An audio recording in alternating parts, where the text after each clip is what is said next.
this is Agweedo 7. Agweedo 6, we left off in a 4-week hyperspace jump, leaving Fury Flame for Jambalaya. Jambalaya is quite an interesting world. So you guys are in the middle of this jump, and you escaped, luckily, without destroying the main city of Fury Flame with the blast that you had, and you weren't being pursued by pirates and all that other fun stuff. You also have Norma Pliskin in your low berth on ice next to Snake Pliskin.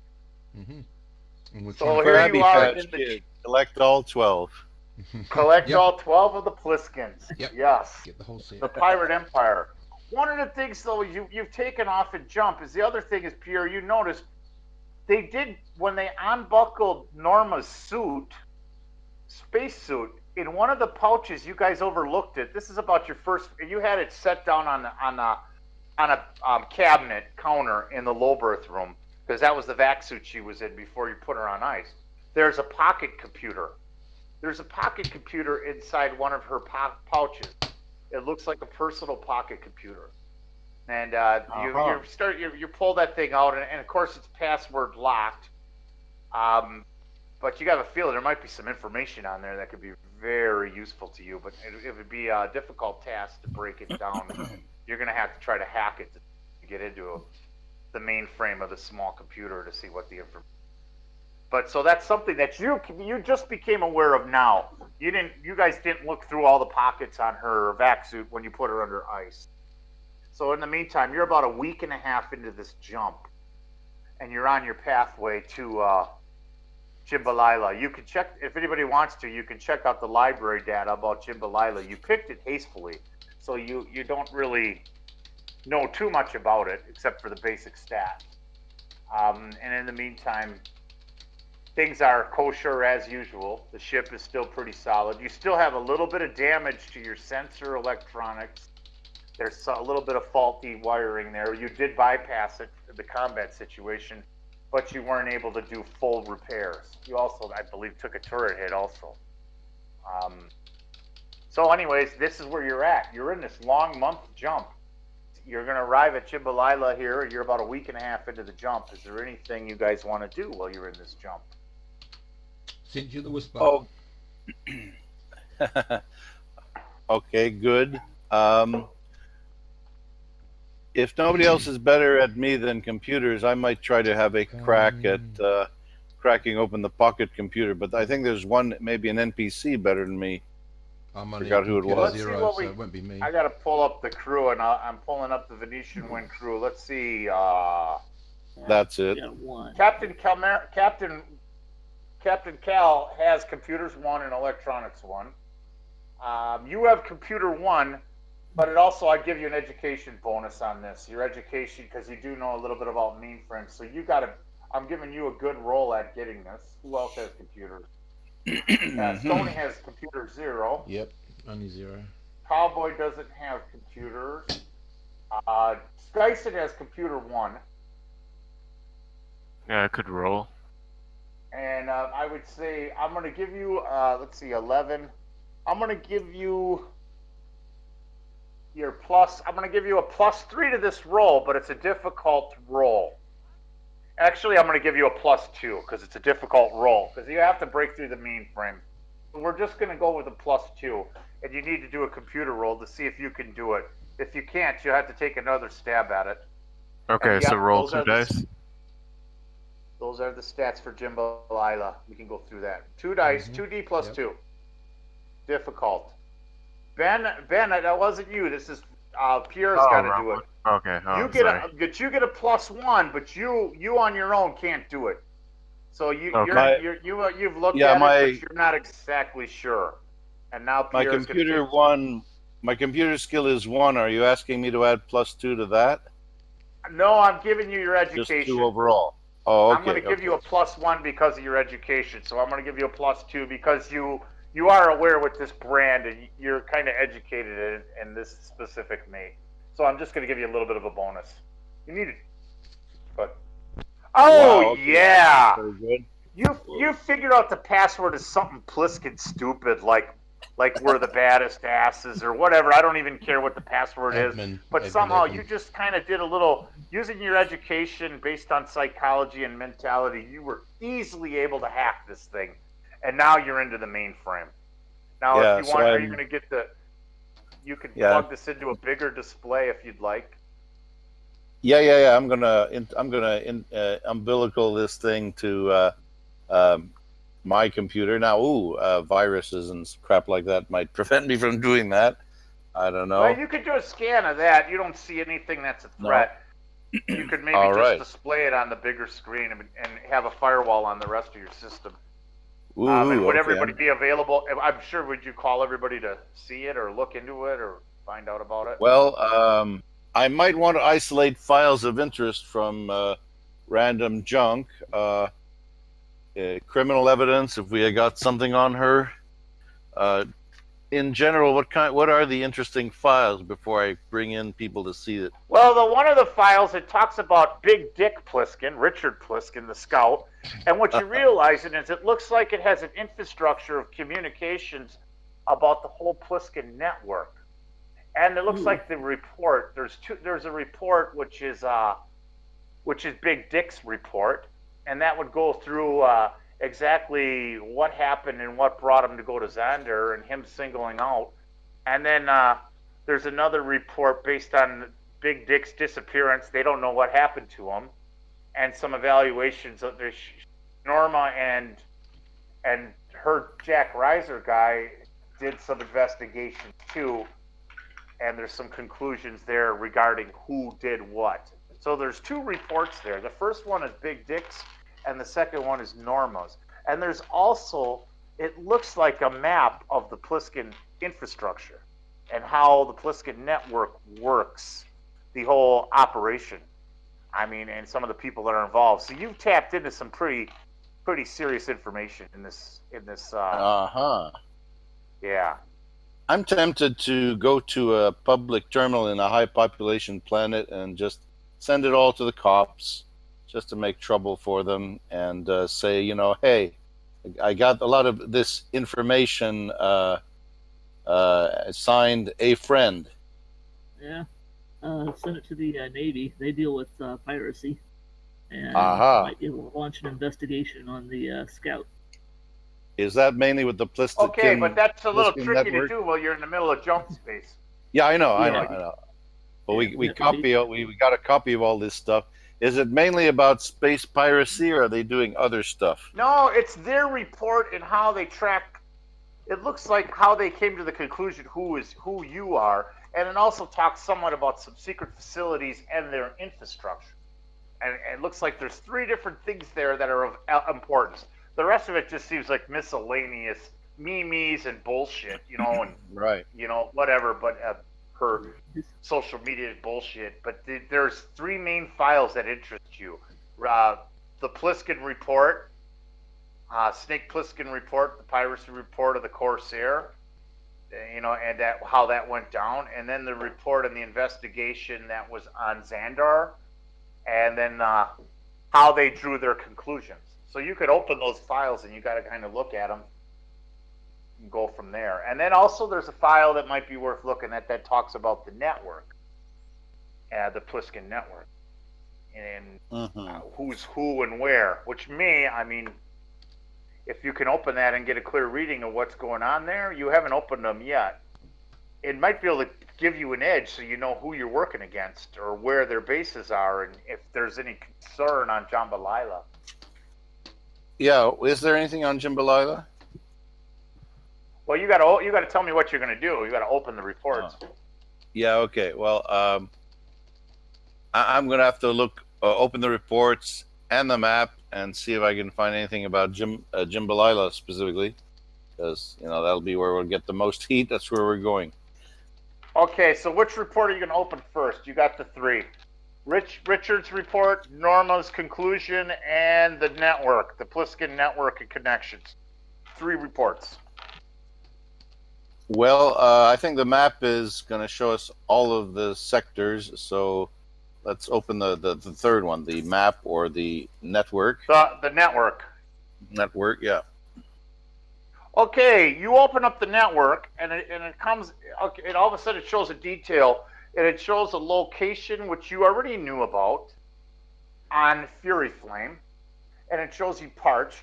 It's Richard Pliskin is the main contact. There's only a couple corrupt scouts, but he pretty much runs the scout service on Parch, and he plays fiddle with the rest of the scout service incognito, so they protect him. But there's been quite an operation of piracy and farming, and what you do realize is there is nothing on Jambalaya. There doesn't seem to be any connections with them. Their major connections are Parch, Fury Flame. They do have some ties to Xandar, and they have ties, it looks like, that goes to Agweedo, and it's a man called Kingpin.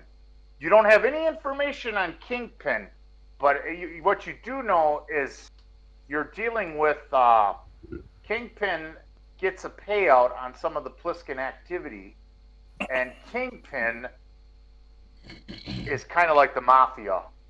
So Pliskin being gone, Pliskin was, even though he was his own pirate, he was connected to Kingpin, which is back on Agweedo. And Agweedo is the main, highest populated world.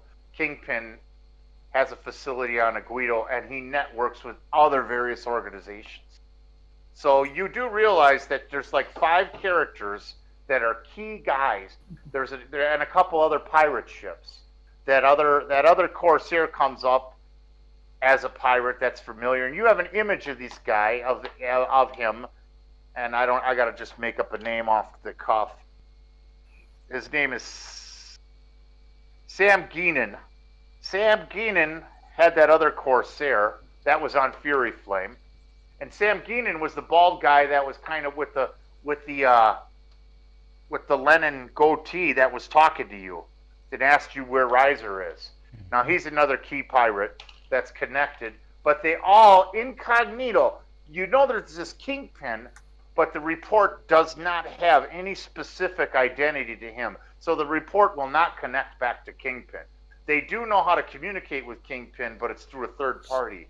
And then Kingpin also gets these reports from them. And basically you've discovered that the other 2 reports have been sent to Kingpin, who's on Agweedo. And you don't know all of the networks that Kingpin reaches out to. So, but you do have a link. There's another scout leader, which has a base on, where we'll say Timothy, directly below Parch, and her name is Susan Rodriguez. And Susan Rodriguez is also part of that empire. So she's also a connection to Big Dick. So you do have now you know which are the main people to look out for. You only have one branch. You're not exactly sure what Kingpin knows or doesn't know. So that's what you have in the report. You got Sam Geenan, who's the Lenin, Susan Rodriguez, who is also a scout leader, and she deals with she's a junior scout leader, but has enough influence where she deals with the scout base on Timothy, just below Parch. But there's nobody connected. Those are the 2 scouts, and you killed the one of them, which is Big Dick. Big Dick is deceased. And then the other ones, the other 2 are politicians. One's on Parch, and one's on Gobi. Actually, yeah, Parched and Xandar. They're politicians. They're 2 political figures. So you have that information, which obviously you're out of the direct pirate Pliskin network down here in Jambalaya. They don't seem to fly down this way, or as far as you're aware, they're not down here. But you would know if they were. You could track them, and you know what ships they fly now. You have codes for the ships that they fly. So you could check the registries to see if any of their ships are around any of these 3 guys. The politicians have yachts, and I haven't made their names up. There's 2 politicians, and then there's Sam Geenan, who's the Lenin guy, and then Susan Rodriguez, who's the scout leader. Cool. Lots of stuff here. Yeah, but nothing that connects back to Kingpin. But there, all of a sudden, there is a little bit of a concern. What does Kingpin know about you? Do they know about you? Do you have? There could be other organizations that might be after you, because what you do know is Pliskin was very profitable to Kingpin, and losing Pliskin is like losing some stocks, a payout stock. You know what I mean, for that type of guy. So you have this stuff filtering around your head, and you still have the other 2 files to open up. Great. Okay. Well, I have, of course, in the week and a half, I have some time to read as much as I can. Well, you would want to open them up, I think, and show the crew, wouldn't you? Yeah. Let's start by let's call the rest of the crew in to see some of this good stuff. I just wanted to preview it, see if I could get the organization and point out the juiciest stuff. And at some opportunity, I'm going to slip all this to the probably the Navy and say, signed a friend. When you send out asking to get everyone up, I'm just going to ask, why is it really absolutely necessary? I've got a lot of business down here in the engineering bay to do. No, well, I mean it's right. Are you going to open the other reports? That tells you what they know about you. Yeah, over time I can do that. I got some time. It's a week and a half. So you're going to open. You want me to describe them to you and the crew? What they say? Well, yeah, describe them to me. I can send a message to all the others and just summarize what I found, what I've seen. If it helps. Your first report opens up, and it shows that they know that the first report is from Richard Pliskin, the scout leader, and he ends up going back to the world when he realizes his brother's ship. He has 2 reports there. He has the official report for the Scout Service, and then he has a report for his organization, and that report underlies the official report. The official report's more like pirate ship was destroyed, crew was found, we don't know what happened, blah, blah, blah. It doesn't hold any blame to anything. The second report, you peel back the layer, and it shows that we're looking for it's more an organizational report. It says we're looking for a free trader. We have free trader tracks here. And it's a list of 4 or 5 free traders that were on parts. It shows the Venetian Wind on that list. And you seem to be one of the parties of interest. It also shows the fact that they go through the bodies and they realize that out of all the remains that were there, Pliskin's not there. So they believe that he's alive or captured by the ship. So he has this belief, and they decided to follow the route and see if you guys would be going to Xandor. There was, based on cargo purchases and things of that nature, they made the assumption and followed and got ahead of you to Xandor, and were waiting for you to arrive. And his love for hunting took him a little bit away. But they did start to single it in on the Venetian Wind, but he was, of course, that's where the report ends, because he just disappears. So you do see how these things narrow down to finding you. And now you have the normal report. So when you open up the normal Pliskin report, and all of a sudden you realize something. The first thing that shows, there's a video, and the video shows a camera of you guys. The cameras in the hotel showed you hacking into the room and going through the things. And it pinpoints you to the Venetian Wind. When you did go into the room, you did not take care of all the cameras that were in the hotel, and they rewired into those cameras to see what happened. And it also shows the report that they don't know what happened. Of course, there's been no evidence, but they know Richard Pliskin's dead, and they are gone. He's disappeared. He disappeared on the hunt, and they have a feeling that you may have had something to do with that, but they have no connections 100% for there. And it shows a report, and the report issues that the Venetian Wind draws to the conclusion that the Venetian Wind has Pliskin, and it looks like it was being prepared to be sent to Kingpin, which is goes through a third-party link to get to him, where he can retrieve it without ever being noticed. Kingpin could be the president, he could be a preacher, he could be a simple housewife who runs this huge network. Nobody could actually pinpoint who Kingpin is. Grandma Pliskin, we all know. Grandma Pliskin. Grandma Pliskin on a rocking chair. She's the ruler of it all. Yeah, or no connection at all. Yep. It's believed to be the syndicate, the dark, the syndicate of this region of space. And it has deep ties. And piracy and some of that corruption and smuggling of goods is very profitable to the syndicate. And one of their key profitable people has been taken out. So you're not sure if Kingpin's got issues on you, and you have no idea. You do know that Jambalaya is safe from so-called safe. Any threat. Any threat of the Pliskin network. They're up more Xander, Parch, Fury Flame, possibly on Timothy also. Oops, you cut off a bit there. Oh, sorry. Are you back? Is that better? Yeah. Okay. So any thoughts, anything else what you're gonna do with that information? So she thinks from the evidence, the Snake Plissken's body wasn't there, so she thinks we have Snake Plissken, and we showed her before we froze her too. So well, yeah, but yeah, she knew before. That's what you mean. She kind of knew before, and they figured he was on ice, and they were going to destroy your ship and take him out, or they wanted to take you out enough but not kill him. That's why she said, "Give me back my brother" in the middle of the combat. Okay. But that you don't know if this report was forwarded on, or if they thought they were going to just resolve it themselves, or if someone else now, Sam Geenan, may have forwarded it on now too.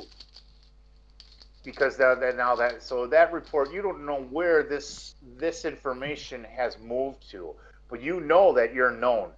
The Pliskin organization knows the Venetian Wind. The remaining pirates that network under Sam Geenan, which there are other ships that work with Sam that are piratable, and there is a way to kind of figure out if they're associates. You can figure out if they're associates using this program. You know there's a code to be able to tell which ships are connected. And you have that algorithm in this computer that you just figured out how to isolate. So you can run and you can tell if you're in the starport and you check the registry, based on the registry, you have a way of telling if the ship's connected to the Pliskin organization or not. So when you land on Jambalaya, you can run the registry through all the ships in the high port and on the ground, see if there's anything that connects. And you have an edge now on the Pliskin organization, but you're not exactly sure about Kingpin and how far that syndicate stretches. So you realize you're really stepped into the mud here with these guys. Yeah, maybe, but he's based in Agweedo, on Agweedo, and that's the other direction. Away. Yeah, that's the other direction for now. But I mean, most things move the fastest they move is FTL3. That's pretty much where I cap it off in this game to keep things somewhat balanced. Which, if there's an FTL3 yacht or courier, that gives them an edge on you because you're only FTL1. But anyhow, right. So is anybody going to run the information about Jambalaya while you're in Jump? Look at the library data. Library data on Jambalaya. Okay, the library data on Jambalaya pulls up, which you know, the Jambalaya has a Class B starport, 8,000 miles in diameter. It has a standard tainted atmosphere, 80% hydrographics, and with tens of millions of inhabitants. It's a civil service bureaucracy, which is definitely connected to the ICW. It's governed by the ICW. In general, which is the Coalition of Worlds. It's a coalition world. And it has a high law level where blade weapons are all that's allowed. Shotguns are prohibited, but you can carry blades openly and melee type of weapons. Blades are considered more of a chivalry, honorable type of thing. A lot of people carry cutlasses of the sort. But you can get a permit to carry whatever weapons you need to. You can apply and have a permit to carry your ship locker weapons into the wilds on Jambalaya. Jambalaya is a very interesting world. The starport capital is on the top of a mountain, a flat mountain range, and it's at about 6,500 feet above sea level. There's these mountain ranges, and the tops of the mountains have been flattened because at about 6,500 feet, above sea level. Most of the planet is around 200 feet near the sea level margin. The air is breathable. What you do know about Jambalaya, it's extensive. There's extensive life, forests and jungles primarily, mountain, and then seas and oceans. Jambalaya, the plants on Jambalaya, some of the plant life, something called the wisdom trees, they've put this pollen out, and the pollen is the taint. The pollen is tainted, and it'll pretty much on its own, without filter masks, kill anything that's not native to Jambalaya, without filtration masks. But the pollen does not rise above the 66,000 feet. So the mountain ranges are perfect. There's this metropolis, it's called Capital, Jambalaya Capital. We'll just call it Capital. And that's where the starport is, and there's a hole in that. And the primary city is where the people live, because they're above the level of the pollen. And the air is completely breathable on the mountain range. But in the wilds, these large stretches of wilds, there are people that have ventured out in the wilds, and there are some cities on the coastal lines and in the prairie areas away from the dense forests and jungles. There's prairie regions, and they have filtration systems and electrical static walls that can keep out the pollen. But the pollen is very dangerous to you when you're out into the wilds. There is an extensive flora and fauna, and some of the creatures seem to be amazing. It's believed that some of the animals have high levels of telepathy or psionics in the way that they communicate, like they know what they're thinking. There's the tree monkey, and it's believed that they communicate telepathically, like they know what they're doing. It's like somehow there's a whole essence of uniqueness, really, really strange with the flora and fauna, which is all natural. And that's the basic stuff that you have on Jambalaya. And it's, like I said, there's tens of millions of people there love it, but they live either on top of the mountain range or in areas away from the pollen-producing wisdom trees. And they have static fields and purifiers that can keep an open area clean of the pollen to keep it breathable. But once you leave those areas, if you're not on top of the mountain or within the static cities on the coast, there's also, there's a little bit of industry there, and there's a lot of sea activity. There's fishing, and a lot of fishing and various petrochemical and oil refinery type of stuff out in the seas and the oceans. So there's some industry that does that. The population for the size of the world, even though it's high tech, it's pretty barren. Weapons, you can carry weapons permittable, because if you go into the wild, it's suggested to carry weapons. But there's still a little, they're more on the lines of guns, and they're still a little leery of laser weapons. But you can, with proper permits and proper negotiating, carry whatever weapons you need if you venture to the wilds. But you will be checked on, and your weapons will be locked up when you return to any area of civilization with only blades. And they're very, very, very thorough and strict on it. They do not play around with guns in their cities. Blades and chivalry is considered honorable. But, to carry a blade, or, to be challenged, they honor even a duel. If somebody challenges a duel in the street, they will honor it without punishment. But beyond that, no. So that's the information you have on Jambalaya right now. Anybody got anything or no? I've been stuck Yeah, in I like the it. engines, so. Where you go, Pierre? What was that? I said I've been stuck down in the engines, so. Oh, yeah, okay. Well, you're not in the engines. We'll say you're almost in your last week now. Yep, and about a week prior, Cowboy comes up to you and he says this when you guys are having breakfast together. He says, "Hey, Stoney, I know I was mad." He like sincerely apologizes a little. "I shouldn't have punched you on that." He said, I respect you. You're a good engineer. He says to you, "I know I was mad about that, but I didn't like that far of a joke, but let's try to keep things civil." And he's talking to you a little bit, whether you're talking to him or not. But by the second... Yeah, I'm eating breakfast. Go ahead. Yeah. And I say I wouldn't respect you unless you did hit me in the face, because that's what I think I'd be doing next. He just smiles and says, understandable. Then a minute later, it's like he just purposely goes to your sensitive spot. He says, hey, Stoney.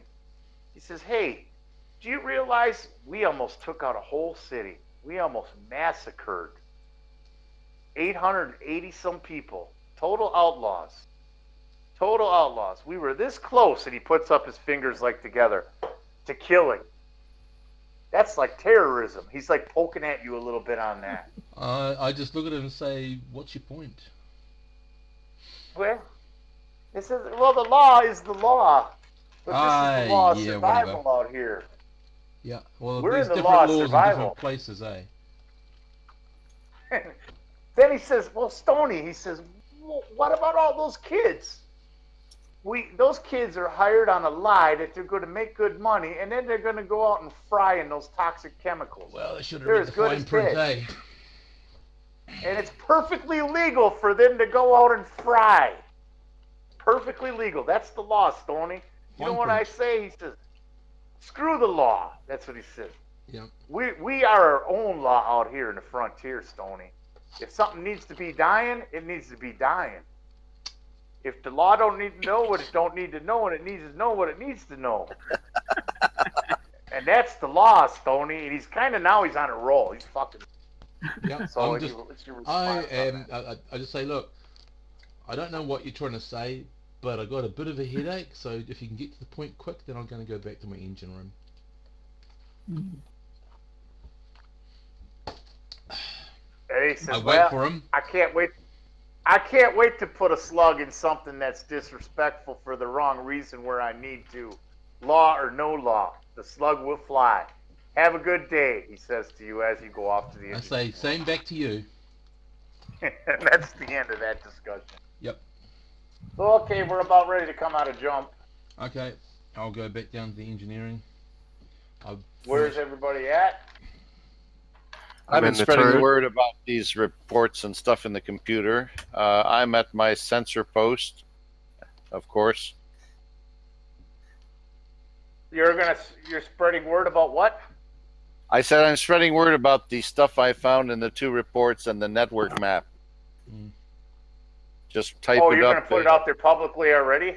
Yeah, because when I saw that Stoney was stuck in his engine room for long periods, I just spread like a circular, like an email. Just send an email or call it a memo, just about what I found. To the crew, or you're gonna gear it to send it out public? Well, no, the whole crew. Oh, and okay. I'm gonna probably leak this to the Navy with my summary just to orient them. So it'll be the same idea, but I'm sending the whole ball of wax to the Navy when we get to a nice place where we can send it anonymously. I'll send a quick little email back to him. Yeah. Okay. And basically it says, why waste such profitability? Why don't you sell that information? Well, do we know who the Mantar? I think the captain would have final say in that. And there's you also. Yeah. Sorry about that. Yeah. There's a discussion. Do we know? There. Well, Navy is like the law, but do we know who is opposed to the Pliskins? What criminal network has run-ins with the Pliskins? Are you talking about anything like that? Talking about an opposing criminal network? Yeah. If we can sell this for money, that might be even more fun.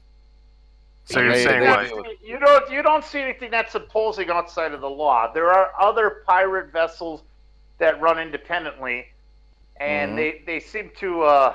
But there is no friction between the other pirate vessels, and so they seem to be on a smaller level than Pliskin, but they stay out of the Pliskin area. Yeah, and the Pliskins are not in a turf war with any other big or small criminal organization. Not that you can see at this point. No, you don't have any information on anything like that. But it seems like Kingpin kind of keeps all of that at a hush. Kingpin's really the underlying force of the subsector. Whoever or whatever he or she is. No one exactly knows. Kingpin is kind of secretive. Do we know sort of like Charlie on Charlie's Angels. Nobody's ever really seen Charlie. You know what I mean? Kingpin is like that. And you're not even sure if it's an animated computer voice if Kingpin does talk. You don't even know for sure if it's a woman or a man or what it is. Just that Kingpin's very, very, very powerful. He'd be like the Don of the Mafia in Italy in the 1940s. You know what I mean? Some shit like that. Like the Godfather, Marlon Brando, you know, type of shit. Yeah, I don't know that we're going to be able to sell that to anybody. And isn't there a part of you that might be like, hey, I mean, I'm throwing this out as the ref. Well, I could play Cowboy or Jug. Jug says, since I can play Jug comes up with the idea, you know, maybe we'd be better off keeping this hush. Because if we give this information away, they could change and they realize they're going to be caught. They could change their VIN numbers. If we just keep this information for ourselves, they don't know we have it. We could always have a step up on them. He suggests that at the dinner table, maybe before you guys are about ready to come out of jump. You're getting close now. Your 4 weeks is almost up. And it's been just, you know, and you're realizing more and more, Stoney, Cowboy just apologized so he could get back to fucking with you a little bit. Because he keeps on bringing up shit about the law. Yeah, about how the law is Mickey Mouse and the law was made to be broken and, you know, and if you got to kill, it's okay and shit like that. I totally agree with him. If you got to kill, kill. So when the guy you just said, Hush Knights said, so what your suggestion is, we've only got two sides to choose from. Either be in with this Kingpin person or work against them. So you're saying we work against them? What's that? The guy who said, why don't we keep it all to ourselves? And well, he figures that if you keep it all to yourselves, the ships won't change, your registries won't change. You'll at least know wherever you are. You'll be able to pinpoint who's a Pliskin and who's not. So I'm just putting it out there. We're either with them or against them. So you're saying we're against them? The Pliskins? We're against the whole organization. Well, you're not against the whole organization. Yeah. You're for protecting yourself, and you're definitely against the Pliskins because they're in pursuit of you. Them, then. We're against the whole organization. I guess you could say that, yeah, because they're in pursuit of you. If they know, if Kingpin knows your ship, that's what you don't know yet, and you don't know how far his network goes. But you know the Pliskin network now. You got the inside scoop. Yeah. And you can tell if there's an affiliate ship because you have this algorithm where you can run and check the registries of any starport you land at and figure out which ship is an affiliate. Those who can use computers can. I can't really. But anyway, I know how to turn it on and turn it off. Yeah. The captain says, I don't know how long that'll be good. Sooner or later they're going to figure out that they'll figure out that we killed What's-Her-Fuzz's ship and got all her stuff, and they might suspect and start changing their VIN numbers then. So this, some of this stuff is definitely not going to be valuable for very long because they tend to change these things. Yeah, normal Pliskin, yeah. They tend to move around and be kind of squirrely, these criminal organizations. How do you know that, Captain? I don't know. Well, you know, you're talking through some expertise here, Captain. I've been around. Anyway, good. Okay, well, since you've been around, I'll listen to what you got to say then.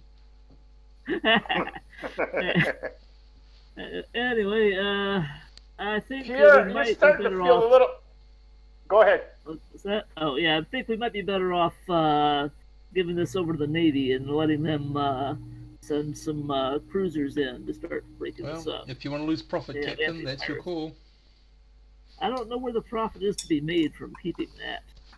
Nobody's pointed that out to me yet. Well, you guys do realize it would help you get your collection. You only got 2. You need a dozen to have the whole collection. Affiliates kind of count as family. You know? You want to get the collection. There. You got 2 on ice. You want all the popsicles I can't together. wait to get the whole collection and then unwrap them slowly. Yeah. Verbal, you're a doctor, right? Aren't you starting to feel a little concerned how Stoney's whole demeanor changed? I mean, it seems like he's changing. Something's not right with Stoney. Would you? Yeah, he's coming around finally. All right. Well, pursuant to Space Law, Chapter 5423, Section 12, Paragraph 4, I can call somebody in for a medical checkup when I bloody well want, just to make sure things are on the up and up. So I How put bloody Stony on well the do you want to table. be? I say. I put Stony on the table, you know, No, Well, you you gotta don't. you want to put him on the table. You didn't put him yeah, on the with the table little, yet, but now you want to put him on the table. But now yeah, it's getting tight because you guys are almost out of jump. Mm-hmm. So oh, you okay, don't have the time now. You should have probably done it good. before. So you All really right, need him in the engine room. But let's jump now then. huh? Let's jump, but I'm going to put it on the little table, the Star Trek table with the little lights and the little thumpy sound, you know, boom, boom, boom, It boom, doesn't go and like that. check him out. Sweet. Stony, so he wants to put you on the table and check you out. You guys got about an hour and a half till you get out of jump. He wants to Say do a if quick. you want to do anything, you visit me in the engine bay. And So I'll get he up and go there. refuses. He doesn't want to. He's going into the engine bay. He's refusing. And Captain, there's your situation right now. Okay. Anyone else interjecting? Anything to say? Verbal, you gonna come and I kind of like, let's anything? I try to take him to the side and try to change his mind a bit. You know, I'm like, Who's Stony? yeah, Stony. I look at the kid and say, "Don't put a hand on me," and then I just walk off. So he's not listening to you either. He has no interest in being medically checked. You do realize there's a change in his behavior from lawful to kind of aggressive and almost killing-ish. And you I notice haven't that's killed kind of anyone odd. yet. I've only expressed an interest to unwrap the Pliskins when I get the whole set. So he doesn't want to be checked out right now, and your time frames, you really need him in the engine room, and your time frames coming to a narrow. You're gearing to come out of jump. Well, So everybody needs to be okay. at their posts. But you Damn. now have this idea like you need to check him out. You're concerned. Yeah. There's concern there. But now the time is ran a little too short to give him a thorough checkup, and he's also avoiding it. So that's where you're at right now. And you're about ready. 1, 2. Is everybody in their positions? All right. Doug is in Yep. the gunner turret. Skyson is in the gunner turret, I'm assuming. Yep. Stoney, you're in the engine room. Mm-hmm. Rodrigo is at the pilot seat. And Cowboy doesn't have any passengers, so he's wherever. Like normal. Yeah, well, Although I can't say that as Stoney. You're such a good role player, Steve. I don't know. You're so good. Yeah. What could Cowboy be doing? Gunner, Stewart? Probably smoking, drinking, or just lying down. But anyway. Now everybody's got to look sharp. Come on, we know that. Well, Cowboy's got tactics skills. He could be up on the bridge in one of the other seats with you guys. Because he has some he could help a little bit with his tactics if there is an issue. And he also has Gunner 1 and a high dexterity, which gives him an edge. I know what in a turret. You could get him to point his finger out the window And go, you're all in your locations, and bam, you come out of jump drive. Right. And I need a pilot roll. Let's see how well you did. It's a standard 8 or higher. Your pilot skill is where you're at. Captain Rodrigo, pilot. Yeah. Hang on. That's let's see, plus 2 to your roll. Yep. 2d6 plus Oh. 2. Oh. Yeah, the captain's. Yeah, he's not. The really captain's a feeling little faulty. The captain's a little faulty, and yeah. you He's been are sleeping in instead of late. coming out at 100 diameters, you've come out at 130 diameters from the location. Ah. So you are a bit away from. You're a little further than usual from Michaela. So instead, from Jambalaya. So instead of 5 hours to Jambalaya at 1G, it's going to take you roughly about 7.5 to 8 hours. Sensor roll. Are we doing a sensor scan? Pierre? Yeah. Verbal. Oh shoot. What's happened to my? I don't actually have macros or anything. You get a let's see, 2D.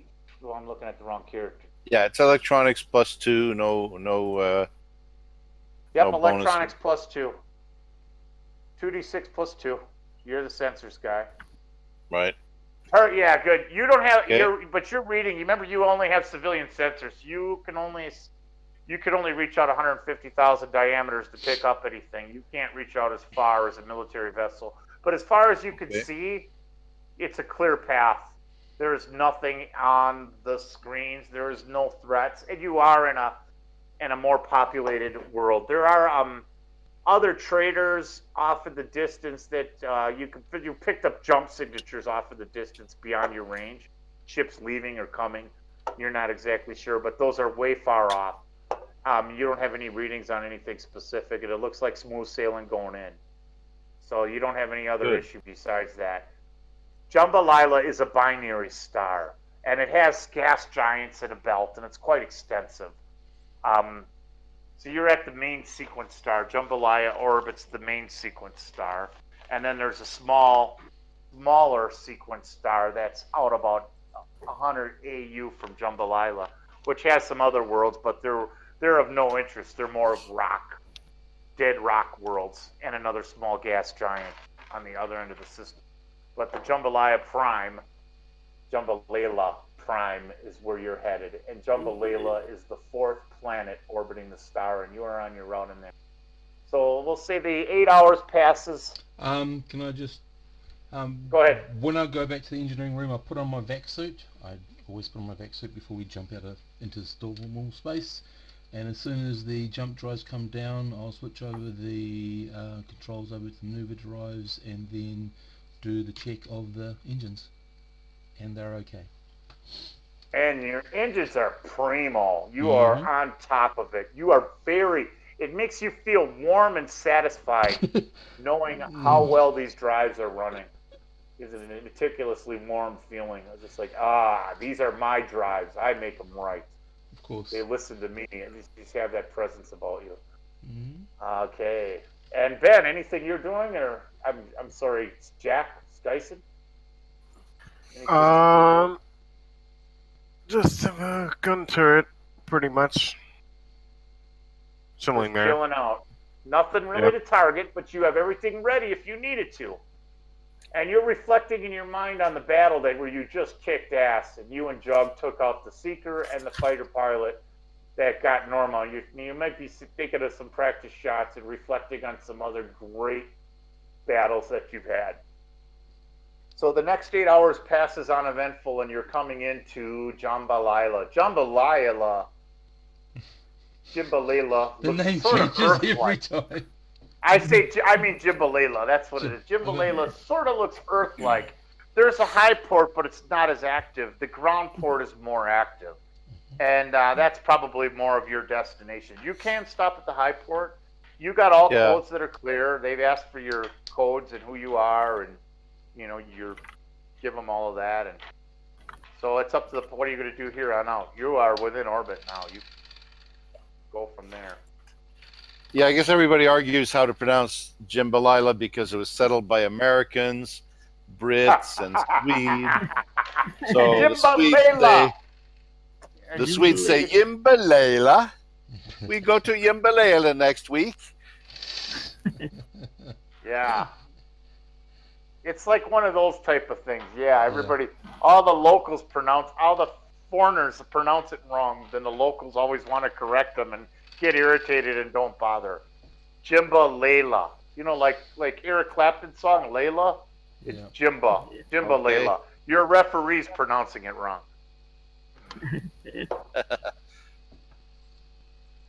Okay. So what are we doing? Gonna land. You guys tell me what you're doing now. You're there. You're decelerated. You're in orbit around Jambalaya. Yeah.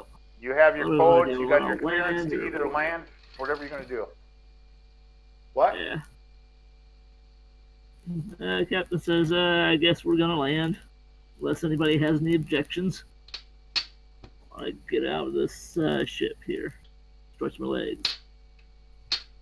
So in the high altitude capital, there's no pollen to worry about. We can just Nope. You're above the pollen level, and it's a cooler climate. It's more like 60 to 80, 60 to 70 degrees Fahrenheit. Some of the lower areas more tropical and hot depending, and then some of it is more mountainous. But this specific area where you'll be I'll be right landing, back. this mountain range is above the pollen, so it's breathable. Even though it's a tainted atmosphere, at this height, it's breathable. Completely perfect. It's a beautiful world. It's like Earth-like. It's just gorgeous. And even though there's only tens of millions of people on it, so it's in a lot of ways for this size of a world, it's pretty barren. And it seems like a lot of those forest areas are intentionally left alone and left barren. You don't totally understand all of that, but yeah, that's the way it is. And obviously the pollen's got something to do with it. Anyways. So you're going into land. We need a piloting role. Well, I think we're forgetting something here. We had 7 hours from. I'm sorry, I'm getting a bit of an echo from Ben. I think if his speakers are too loud or his mic's too close to it. You might be talking in the background. Yeah. So anyway, I mentioned my intention to check Stony, especially in the 7 hours we need to get to Jimbalada. I want to do that.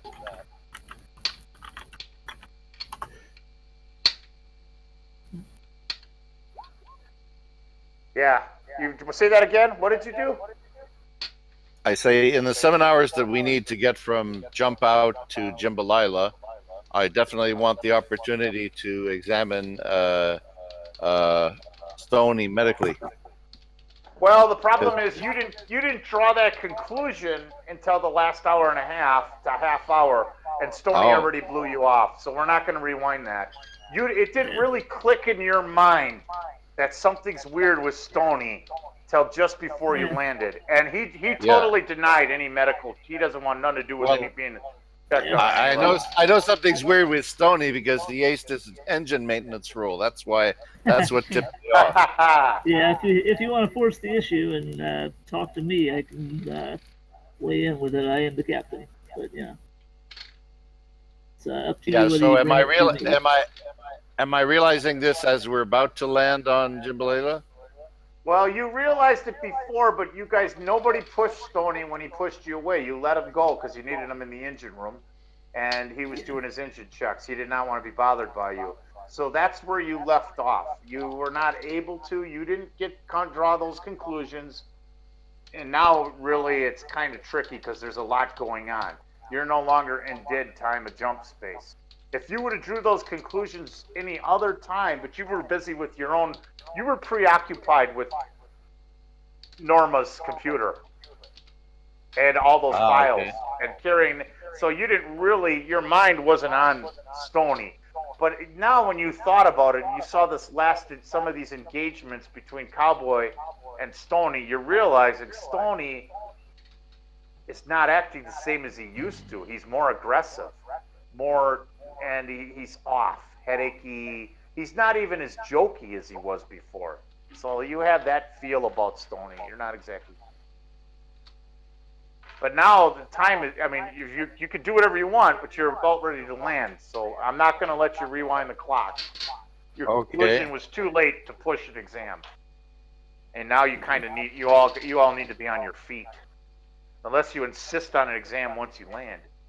But now you've all been in the ship for 4 weeks. I mean, if you're a little stir crazy, you'd be ready to walk around and check some shit out. Maybe do a little gambling or get a good meal or chase a little tail or whatever it is you want to do. Yeah. Okay. No, I got to tell the captain my concerns. Okay. Yeah. All right. Well, I'm up on the bridge, getting ready to pilot us down to the surface. And you walk up to me and just, what's up?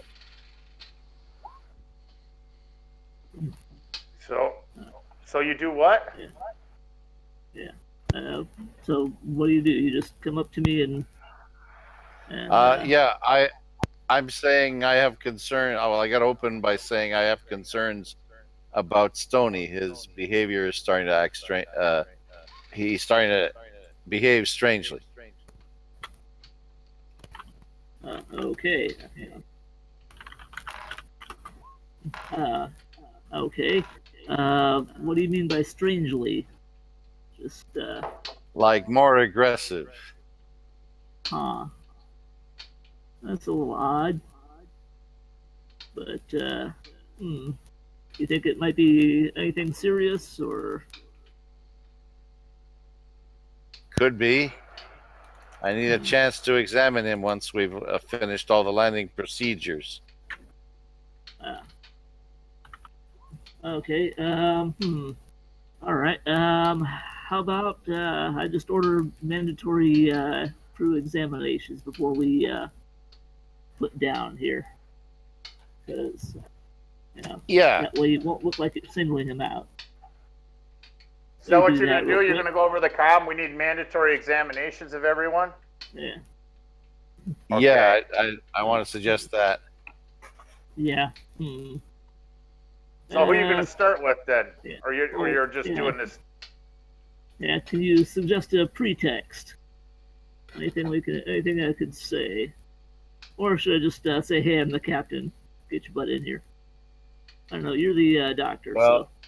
I don't know. Let's call it problems. So with you're still in silicosis. orbit. You haven't landed yet. You're going to stay in you orbit, haven't. and then you're going to.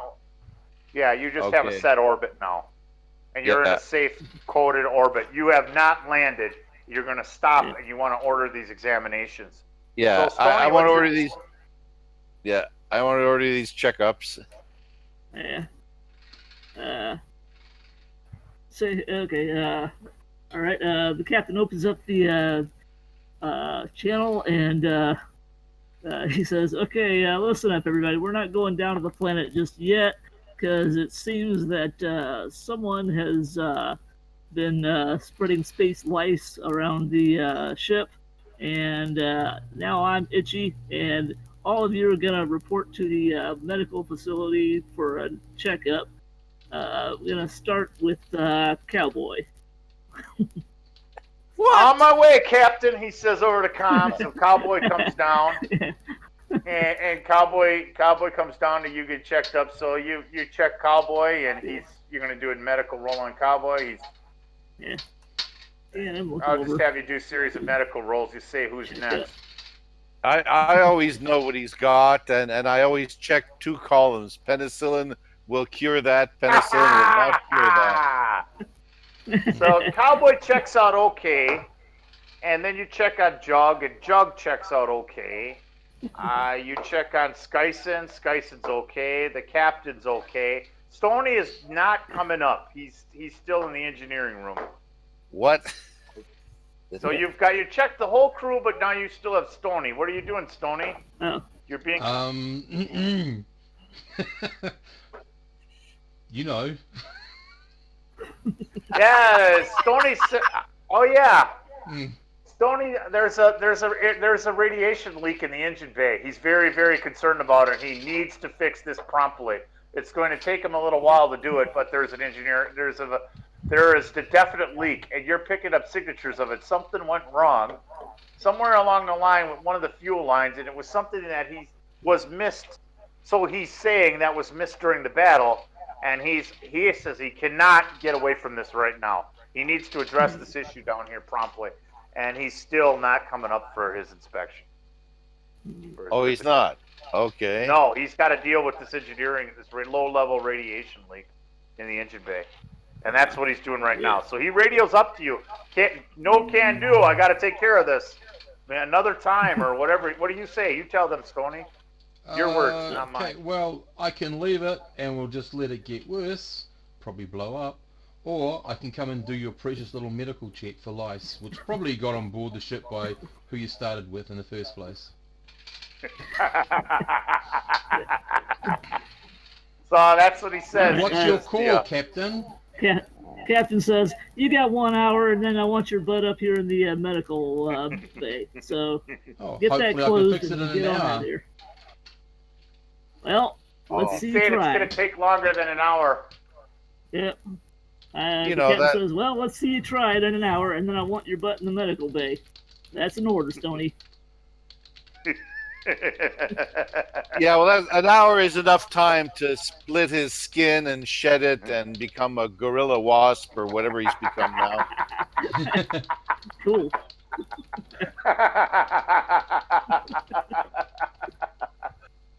That's too Okay, much so time. I don't like it. the hour passes, and here you are. I don't know what Stoney did or didn't do. Does anybody have If you've read The Whisper, you know exactly what I've done.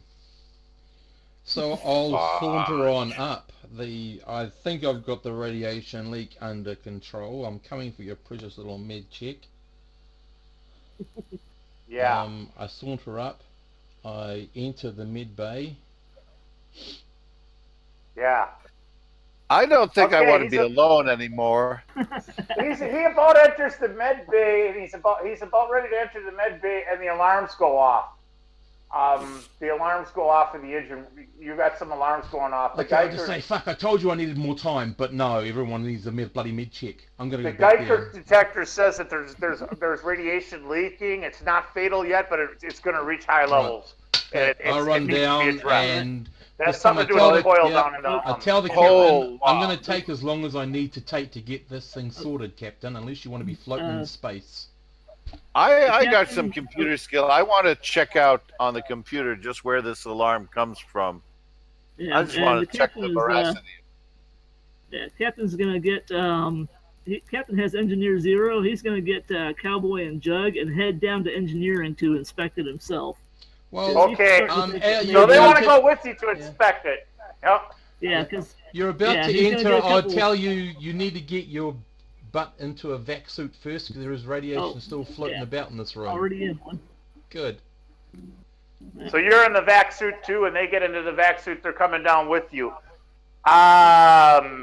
It's not quite a difficult task. What's your intelligence, Mantar? Let me look right now. Let's see. Oh, I got you. Intelligence I got 8. you here. It's an 8. Okay. I need you to roll me a 9 or higher for this specific roll. You're going to check on the engines. And you're checking on this radiation leak. You guys are in vac suits. Stoney's there. Is Ben there too? Ben, I think, has engineering. What does his character have? Hang on. Skyson. No, Skyson does not have engineering. But he has computer and electronics skills, so he could also check on the electronics to understand exactly where that signal's coming from. He could do a roll too. Pierre could do an electronics roll. Oh, you need an 8 or higher because it's a difficult thing to exactly track. And let's see what we got. Did you roll for me yet or no, Captain? It hasn't rolled. I need a 9 or higher yeah, from you, yeah. which is a little I thought I difficult. did. Okay, Oh! there we go. You know what? You figure it out. You figure it out. You realize immediately Stoney's full of shit. He actually leaked a little bit of the radiation to create this hazard. You figured it out right off the bat. He doesn't know you know yet.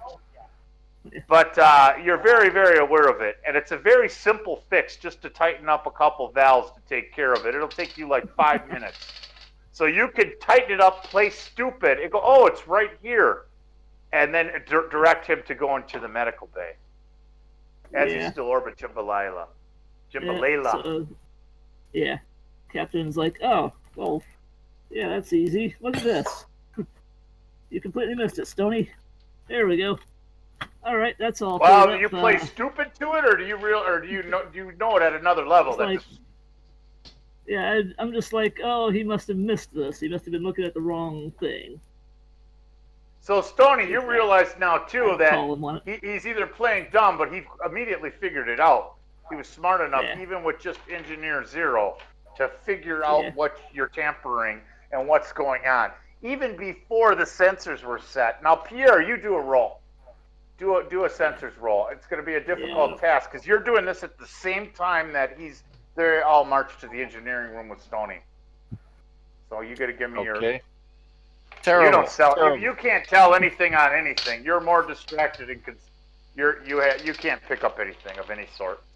But Captain Rodrigo does. He's figured it out. Yeah. So where are you at, Stoney? I'll Now call him on it. they've tightened up the leak, and now they're demanding you going for your physical. You got Jug there. That's fine. First of all, they need to flush the radiation from the engineering section. Yeah, the captain says, yeah, that's fine. I can do that. Jug, Cowboy, why don't you take him on up to the medical bay and get him to his checkup? I will So handle this Jug, from here. Skyson, and Cowboy are all taking you to the med bay. They all They, kind of all I are can forcing say you to the is med bay. they don't touch me. I also have a wrench in my hand if I need it.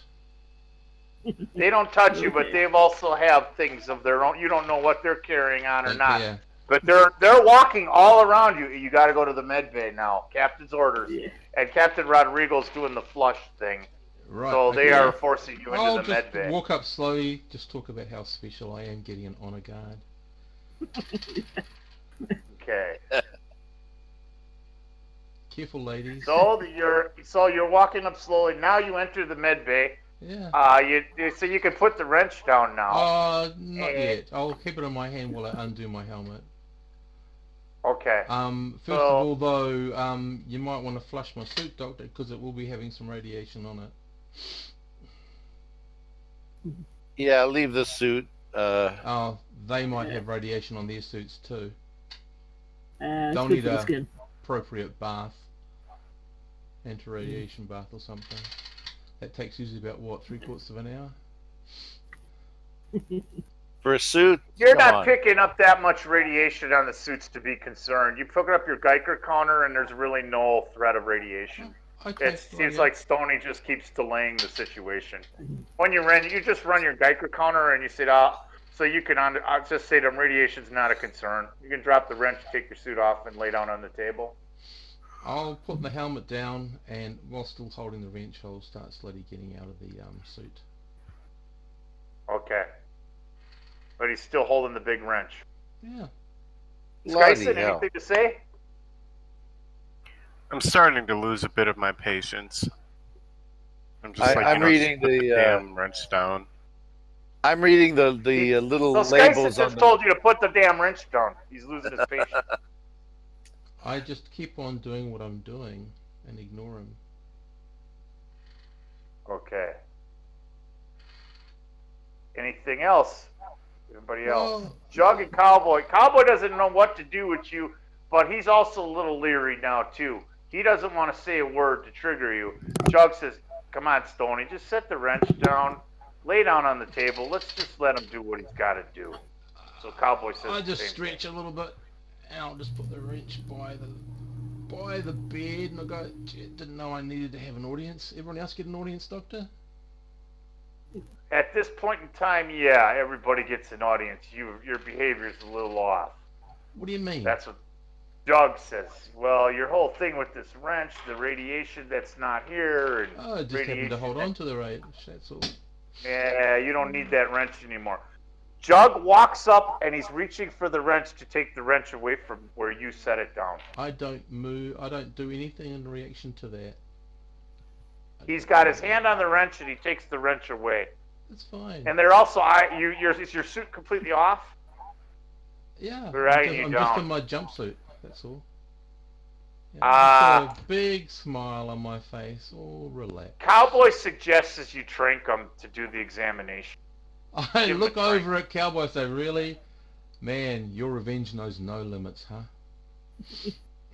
That's what Cowboy says. I suggest tranking him and maybe some restraints here. That whole wrench handling gives me the creeps. Yeah, I think Verbal was looking at the little labels on the That's fine. medical table straps, and it says something like this will hold up to 400 pounds of berserk force or some shit like that. Yeah. Medical language. So are you going to try to trank him? I'm still standing, not on the table yet. Yeah. No, is he out of his suit? I'm out of the vet suit. I'm slowly Yeah. getting out of my jumpsuit. All right. Okay. Yes. Strip down So to your as- Spider-Man shorts.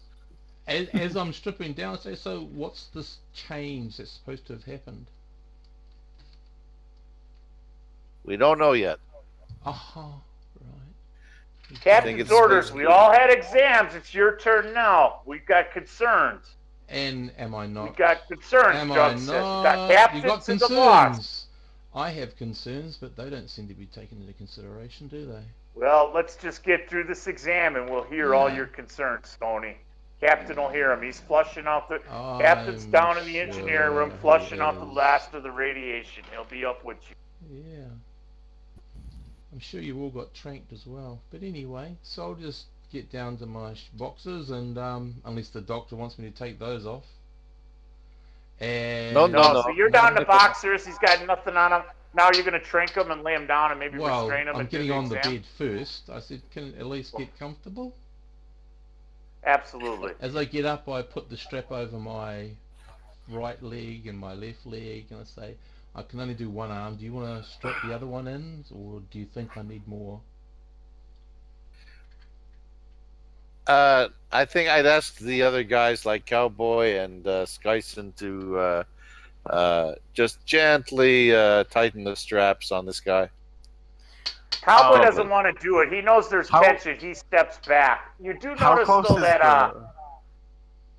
how close is a trank? You know, like Well, like I have a rack of little tools and things, and you got a little hypodermic thing, and then you got to put an ampule in it, and then press it. But you don't guess know which what? one's which. Is I'm just sitting, Yeah. lying there, yawning, saying, can we get this over and done Yeah. with, please? I point, and I do agree, real slick move, because I point to the little, spray hypodermic thing on the wall with one hand, as my other hand immediately jabs him with the hypo that I previously prepared. Right, so this is still another one of those, not a needle one, that's a normal one, huh? Yeah, spray hypo, high pressure, Right, okay, brings okay. liquid, okay. whatever. You could improve So your you did bedside that, and manner, there's no doctor. response. There's no resistance, Stoney. Did you do anything No. to resist? You just got hit with the hypo needle. I helped them. I got up. I started doing the bloody things for them. They seem to be so worried. Okay. Stoney's out cold now. You got him Okay. strapped down. You run on your sensors at exams. You're gonna run your exams. Yeah. So All right. You run your That brings scans me- and your sensors, and what you realize is there's a chip. There's some kind of activation implant in Stoney's brain, and it's stressing him out. It's causing some depression, anxiety, tension, and it could possibly cause psychosis. You're not exactly sure what it was. It looks like a military implant for some specific reason. You could remove it, but it would take a surgery, and you're not sure how well it's interchanged with his body. It's obviously been with him since the Navy, but this chip, it might be becoming defective or faulty, and it could cause psychosis based on the brain activity that you're finding. Yeah, I need you to do a medical roll. We'll tell you some more. Let's see where you're at. Yeah. Now, where is this chip located? Is it on the brain, near the brain, somewhere else? It's on the cerebral end of his spine, and it puts electrical impulses into his brain. It's easily removable, but there are concerns. If you do it wrong, you could lobotomize him. Yeah. You could mess him up, or he could become Uh-oh. insane and just be crazy. So there's concerns about that surgery. You have to look at your options of what you can do. But I need a medical roll first Okay. to really get an examination in it.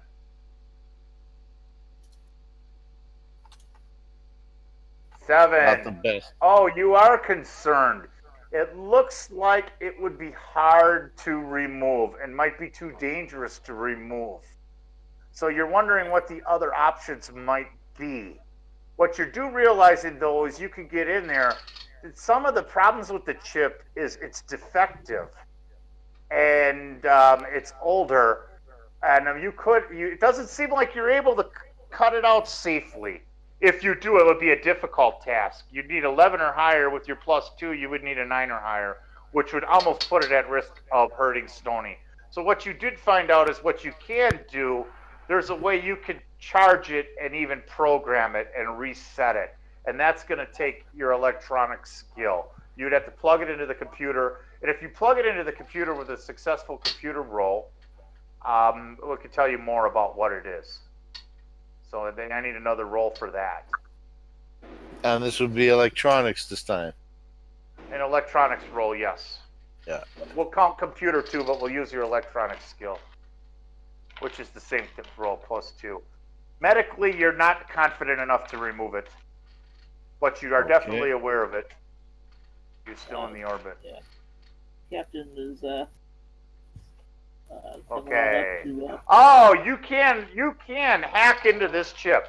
You do realize it was made to control Navy personnel in a combat situation and to keep them lawful, keep them prone to the law. Now, what you can do is it still keeps Stoney who it is. You can program it where the captain's orders are okay to bypass the law and still make him lawful again and ease his mind and kill the depression. Where if the captain needs to break the law, it's okay, but you're still going to have to leave the implant. But Stoney will become lawful and his normal self again. He will not naturally want to break the law unless it's captain's orders. So what you can do is make it more compatible with your crew, and it will bring Stoney back to mental health where he won't be psychosis, but he'll still be prone to lawfulness. So you'll need to write a program to do that. You need to get in there and see if you could reset that to that code. Now, Captain, you've flushed out the radiation, and you're in the medical base seeing all this. You're realizing Stoney, without this examination, Stoney could have lost it and maybe went psycho on you guys. He might have went postal, started blowing you all away because he's been just agitated and mixed up, and you're becoming way more clear on this. Yeah, I'm not a big fan of leaving that kind of chip in. A man ought to be free to make his own mind. But Pierre, from what you're seeing, it's too risky to take it out. Yeah. At this point. All right. Well. Oh, I know that. I get that. I'm just saying, maybe we can find a surgeon down here on Jimbalela who can get this defective thing out of his head and make Stoney a free man again. Okay. That's a possibility, but you're dealing with one of the with Pierre with Verbal is a medic too, so he's a pretty good doctor. So I don't know, Verbal, you want to comment on this based on what I told you? Well, surgery, as you say, might be too difficult for me, and I don't have the whole most comprehensive facilities and all that stuff. Reprogramming the chip might be a way because I have enough computer, 1, electronics 2, and I can put in some extracurricular compulsion, like he will go hysterical if he sees a small child with an all-day lollipop. Something funny like that. No, I won't play games with that. But can I reprogram this chip to not send signals? No, you have to. It has to be active one way or the other. But you can take the faulty out of it and make him lawful again, with exception of Captain. And that would be easy to do, but it would take a computer roll, and then the chip will be okay in there. And you could tell Stoney that he does have an issue. He has a small tumor that he has to deal with. It's benign. You could tell Stoney that we're going to look into it. We've got it. You did have an issue that's causing. You could make up some shit for Stoney and tell him he needs a surgery. But it'll put him back to a lawful position. He's still going to be lawful and irritated with Cowboy, but he'll realize if the captain does something illegal or the captain needs to kill, that's okay. You can implant that command. I just need a basic electronic roll. And that'll be good enough to go. You could monitor and check on it, but ideally removing the chip will take all that away and bring him back to his 100%. Bring him back. He'll have no control over his personality. He'll be regular Stoney. He'll decide to be lawful or not. So in some ways, you don't know what you expect if you remove that chip because you've only known him with the chip. You may totally have somebody you don't know on you. The chip has actually become a part of him. That's why there's concern about removing it. Yeah. Well, I want to I want to reprogram the chip. If there's some unforeseen negative effect, I want to try to see if I can program a verbal command word to reset him to the defective way that he was, just in case there's something worse that might happen. So give me electronics +2. Okay. You did the one. You're hooked up to the chip. You can put the program in. You can do what you need to do. Please don't forget on a 7 Plus the program becomes faulty, GM. Yeah. So my electronics is 2, so I should roll 2d6 plus 2 then? Yeah. No bonuses or 2d6 anything else? plus Okay. 2. No, you get a 2d6 plus 2. Okay. Let's see what you roll. Program the chip. Good, good. He's is got good it now. for now, Stoney. He's got it for now. The chip will not become faulty. He's cleaned out the bugs in it. He's put enough charge back into the little mini batteries. He's revamped it from the exterior. You are programmed back to regular Stoney. You are naturally lawful. The headaches are gone. You feel refreshed, and then you can revive him now. We'll say this whole thing all together with rest and working on it. You spent 1 extra day in orbit, which is also irritating. Man, it's sort of like, having your partner and being able to get together with them after a long time, but still having to wait because you're the desire to go to the planet. You are all ready to be landside. So now you're done. And Stoney, you wake up now on the table, or actually they escort you. Wake up in your stateroom, and all of a sudden you feel this immense guilt about what you did with the engines. Like, why would I do something like that? And you're back to your regular self. You don't feel the headaches or the frustration you did before. As the time goes on later, you're back. Things seem to be okay at this point, but you have that sense. Any comments or anything you say about how you feel? Yeah, well, I also, while I'm worried about why did I do what I did, I'm also concerned about us illegally holding 2 people in the low berth. So I think we really need to inform the authorities and get them off our ship, because that's illegal. It's kidnapping. Oh, fuck. He's back to himself. But remember the captain, so you're going to bring that up to the captain or whatever. And let's see how you can break Stoney. Yeah, so Stoney's concerned about, it also feels bad, like, so you're not going to go against the captain, though, either. So if you have this issue, you have to bring it up to the captain. Well, of course, you're not going to do, you may bother the captain with your lawfulness, but you will not go against the captain or just do it. Well, I'll see what he issues first, but I mean, the thing is, I've got to make sure I can stand up first. I don't know. Suddenly when I'm in the med bay, now I'm in my own stateroom. I don't know what the hell's happened. You can stand up just fine. Your faculties are fine, and actually, your landed? head feels better than it has in a long time. That's cool. The headaches are gone. Yeah. Have we landed?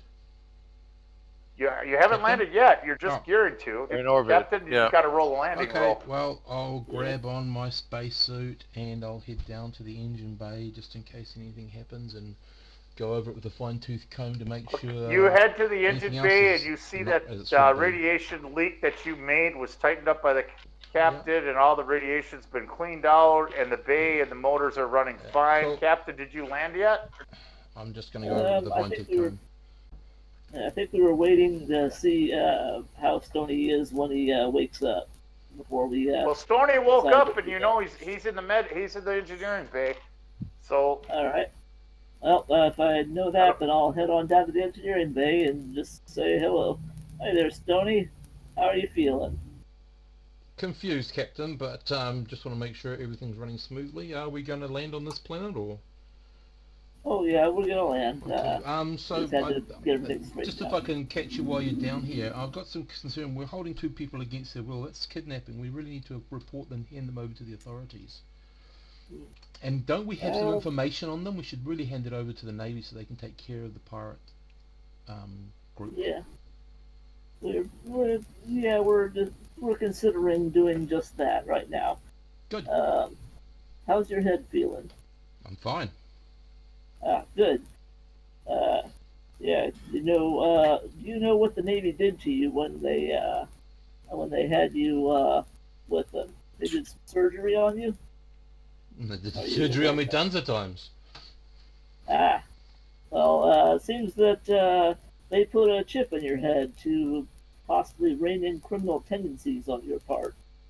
And Yeah. I sort of don't believe that. So no, Yeah. no, they didn't. No. And those headaches you've been having recently, turns out it's that chip malfunctioning. We managed to straighten it back out somewhat, but yeah. So you say I got a chip on my head, Yeah, I'm and it's of the controlling opinion my that was behaviour. sort of, yeah, restricting it. Well, I want the bloody thing out. Yeah, that was my first thought. We need to find a surgeon and get that thing out, because, Great. man, it ought to be Okay. free. Righto. Well, I'll just make All sure right. the engine's purr for you while you land, Captain. Yeah, all right. I think we're on the same page then, Stoney. Mm-hmm. It's, But did you want me to, when we land, to try to find some liaison with the Navy so we can hand over the prisoners and the information, or what did you want me to do about that, sir? let's not rush on that. We're going to consider. We've already had problems with the scout base that was corrupt and run by a pirate. So I want to make sure before we try to report this to the authorities that we're not reporting it to someone who's already on the take Fair and will enough. just turn us all in. So we're just going to put a pin in that. Mm-hmm. So the orders is to keep it a hush, Tony. You can't do anything. Yep. Captain's orders. Yeah. All right, so we're going to head on down to the planet. Captain heads back up and gets ready to pilot us down to the surface. Okay, I need a piloting roll. You check on the sensors. They say, okay, comms, we see that you've been in a steady orbit. You're ready to land, Venetian Wind. And there's no issues there. We need to give me a pilot roll. 2d6 plus 2. Let's see how that goes. Oh man. Beautiful. Just smooth. You don't even feel any turbulence entering into the atmosphere. It's like cutting butter. It's just smooth. You're flying down, and you can see these extensive forests, and this weird like tinted in the clouds. And there it is, this top of this mountain, this huge. It looks like New York City on top of a mountain, big buildings, and then a large starport, very modern. This mountain city. It's just known as Capital. And that's where the majority of the population lives on this mountain range, this metropolis mountain range. There's probably about half the population, tens of millions, maybe we'll say 20 million people live there, and there's another 10 to 15 million scattered out the rest of the planet. So you're landing in capital of Jimbalela, and you have a clear port to land in, and it's an open hexagon type of platform on the edge of the mountain. And the starport's on one larger flat area. You can actually see the edge of the mountain, and you can see the mist in the clouds and the mist in the forest down below when you look down that edge, way down low. And those clouds can't reach you. So you've landed safely. Of course, no weapons will be allowed outside of the ship, outside of blades. And they're very, very thorough on that. And now you have landed on Jimbalela safely and sound. You have now are able to exit and go from there. Right. Captain straps on his blade and says, "Shore leave is on if you want it." Ooh. And yeah, and heads on out. Gonna try and look for a surgeon. Okay, so the captain's out and he wants to get in contact to see if he can find a good surgeon, which obviously there are some medical people there. It shouldn't be too hard to do. What exactly are you carrying with you, Captain? You said anybody wearing armor? You're carrying your where's he at? Cloth and reflect, and I've got a let's see. What am I carrying? Cloth and reflect underneath. And you have a sword or a blade. You're carrying your blade, okay. What is everybody carrying? Stony? I'm just if I'm going out, I'm just going out with my cloth and reflect. I'm wondering whether my large rubber mallet actually would be considered similar to a blade. So I'm going to ask the people, is it legal for me to carry a large rubber mallet? Oh, absolutely. You can carry a mallet if you want. Right. Okay. Which we can count that as a club. You could strap the mallet to your. Okay, cool. You could say you have. I'll do that. Have it on a belt.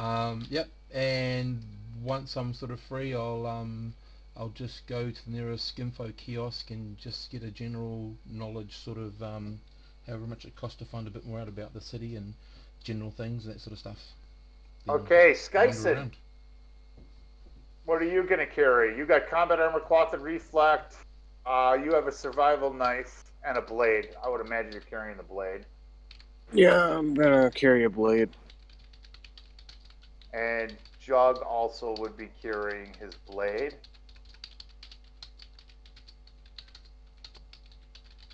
Okay, so that's where we're at. You guys do have some armor. You're on the planet. You're looking around for a surgeon. You're looking at the trade facilities. You also have concern about these sensors.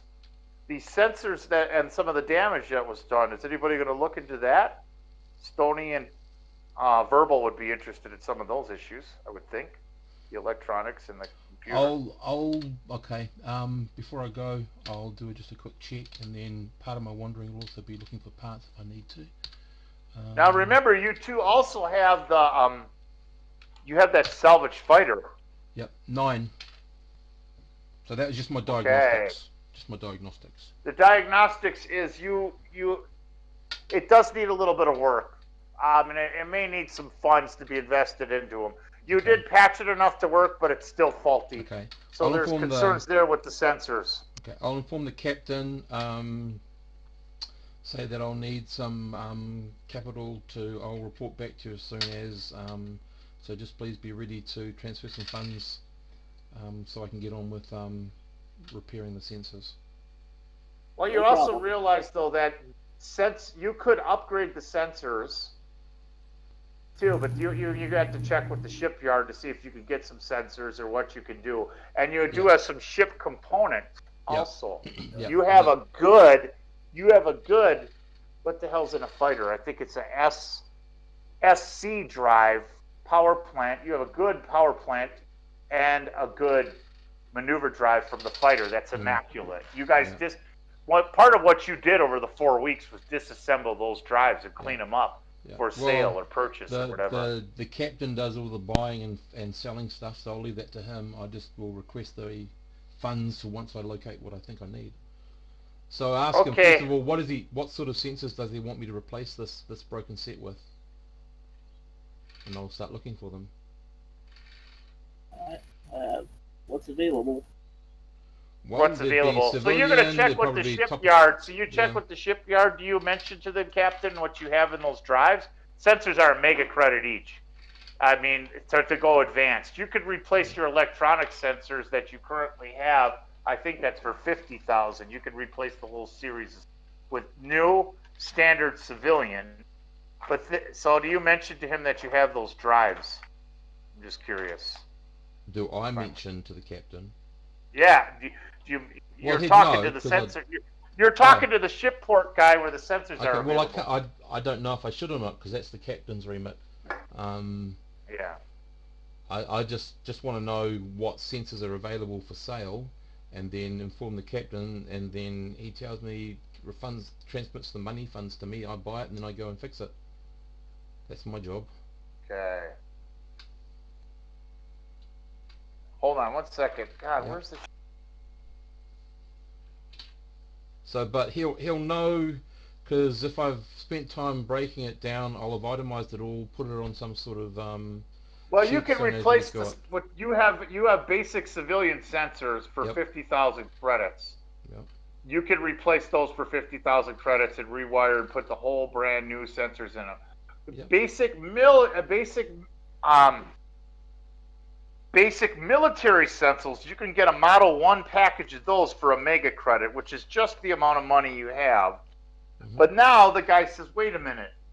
You can get the guy that's got the sensors, the captain's talking to, he is willing to install advanced military sensors, which brand new have a value of 2 mega credits for that maneuver drive and that power plant out of that ship. Well, if the captain agrees to it, that's fine. I'll just go ahead with whatever he decides. But it's going to take a couple weeks, so you're going to be stuck. So it's up to the captain and the crew. But if you give them those used drives that you took out of the fighter, Norma's fighter, they will, and that means, Pierre, every sensor roll you have, you'll have advanced sensors like a scout. You'll get a +1 plus your electronics roll. and now you could detect out to 600,000 kilometers. So you'll have an edge on pirate ships and other of the various ships. So it would be quite an investment. So it's up to you now, Captain, what you decide to do. Yeah, it You sounds trade those pretty drives in? nice. Huh. But being stuck here for 2 weeks. Well, thinking how that directs with the possibility of surgery, but Okay. yeah, I think we should go for it. I told Oh, he's Stoney willing to go do ahead and it. get 'em. You give him those drives, he'll upgrade your sensors, and you'll have advanced sensors. He'll also kick in where the laser streaks where you were hit will be gone. He'll polish and touch that up. Nice. You can leave the ship with them completely. You lock up the parts of the ship you don't want accessed, and they'll take care of it for you. Now, I don't know if Stoney may want to stay with them or Well, check up on them. Yeah, apart from the whisper I gave you, once that's all done, I'm happy to just be with the ship and just oversee what they're doing. Unless the captain wants me for something else. All right. So, how do you whisper? /W and then the name of the person you want to whisper to. A space in between the W and the name. And if you start off the first couple of initial letters, it should pop up at the bottom with a couple of suggestions. You just click on the name that you want. / wait a minute. /W space and then start with whatever name. Okay. There we go. Gotcha. Yeah, and then you just put in your message. So Stoney's going about doing his own thing at the time being. Once I've confirmed the sensors, what's going to happen? Okay. So you guys confirm it. The captain gives you the stuff that you can do, and you're able to go on and do that. You're able to get those sensors, but you're going to be tied up for 2 to 3 weeks. But your sensors are going to be, no one will know. You'll have an edge. You'll be like a scout courier. You don't have very advanced, but you'll have top-notch sensors. It's just like you got the hardening of the drives. This is another major improvement to your ship for those parts of those components. But now you haven't made any money, and your ship payment's due, and so is all of your salaries that are due. So you have to make the ship payment also, which is 160. I got the sheet there, and you'll all get your payments from there, for which your salaries, which I can bump up everybody's wages and send you the document. You all get salaries of your various salaries. So you got to take that out of the ship's funds, make the ship payment. Right now you have 1,462,850 credits in your ship funds based on everything you sold. Your ship payment is 160,000 credits, 50 credits, and then the crew payment is 25,000 credits. You have 74 units of life support left and 22 tons of fuel. There is refined fuel available here to cap off your fuel tanks. So it's 100 credits for your first week here, but now you're not going to stay in the ship, so you're all going to have to decide what kind of lodging you're going to stay at, or you can stay in the ship while it's being worked on, but you're going to have people in and out working on it. So you could do that too. They're going to be working on the sensor array, but that'll keep you separate from your staterooms. So they're going to completely take out your old standard civilian sensors and put Model 1 computer compatible sensors in the system, which would give you advanced sensors. So it doesn't change the mass, but your sensors are now be advanced to +1 to the roll and 600,000 kilometer range of detection instead of 150,000, which is huge. So that's going on right now. Yeah, so anybody else got anything they want to do? I don't think so. Just looking around to see if we can find a qualified surgeon on the planet.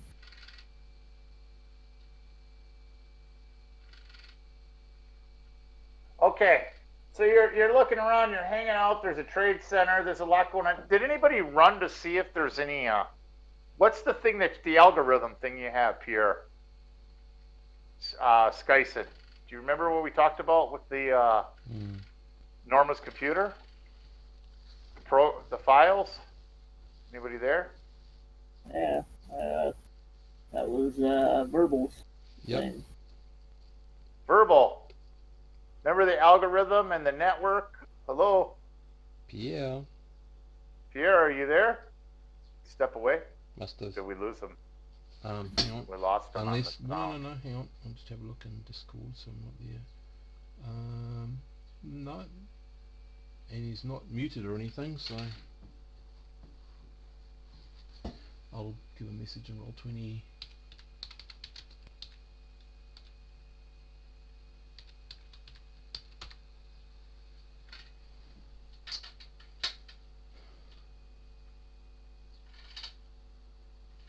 There he is. He's typing anyway.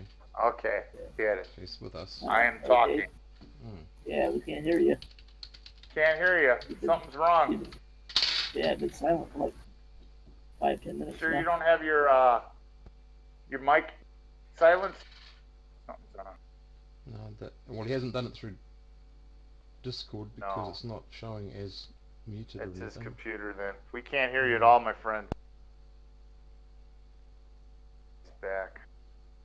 Yeah, pop out, pop in. That sometimes does the trick. Yeah, pop in and pop out. That always does help. Me? There. Oh, That's Ben. We hear you fine, Ben.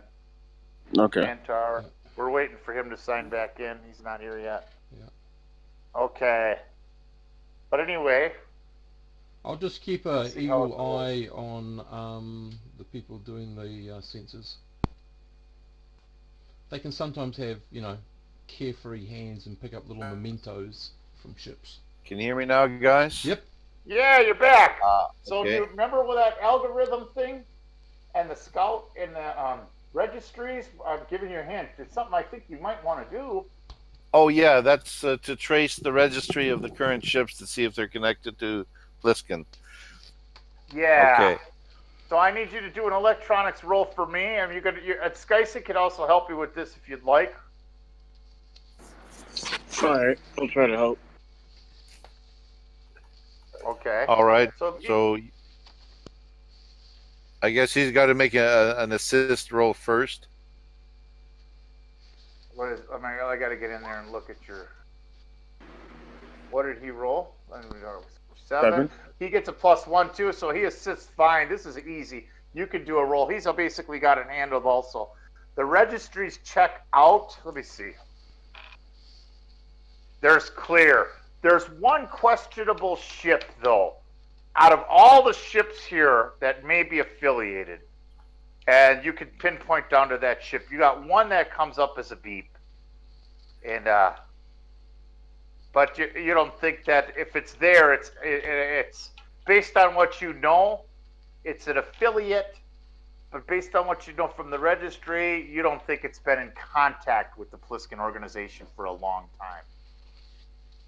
It seems like it's been here for a while, so it may not be aware of the Norma report, but you're not sure yet. There's one small ship on Bayside that's aboard. So you're gonna investigate it further? What are you guys gonna do with that? I think we just steer clear for now. We're gonna be here for 2 weeks. We don't want to kick up any trouble. Yeah, now we're pinned down. I wouldn't need to do anything. And if this Norma report has gotten elsewhere through channels, that could be bad for us. But Yeah. and Stoney and Cowboy might all be killed, but it's a risk I'm willing to take. Thank you. See, you're not even going to look into what can it I- is or anything can I about die it. Get a with little someone else, information about the please? ship?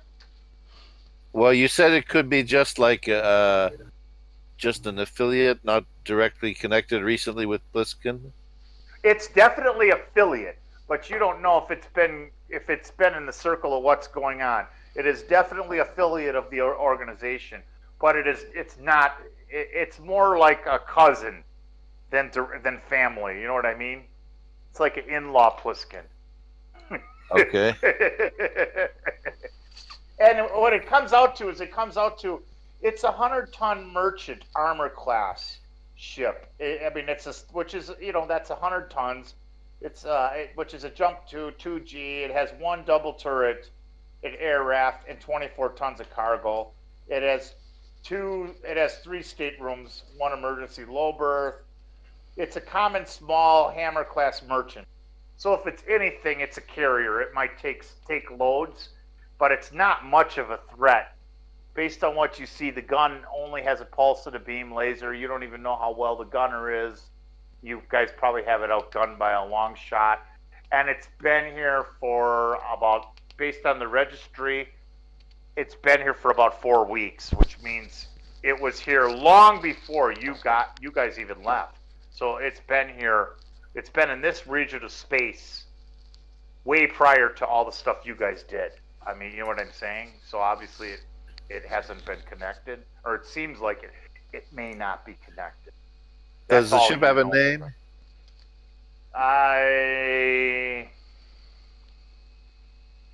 The Sky Maiden. The name of it is the Sky Maiden. It's a little small trader. It's a mini trader.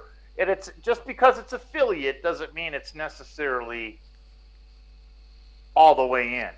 Private little trader, small little freighter, very small, 24 ton. You're in but it's faster than you. It's it's 100 tons, so it's 2G and FTL2, where you're only FTL1 and 1G, but you're way bigger with more cargo capacity in your free trader.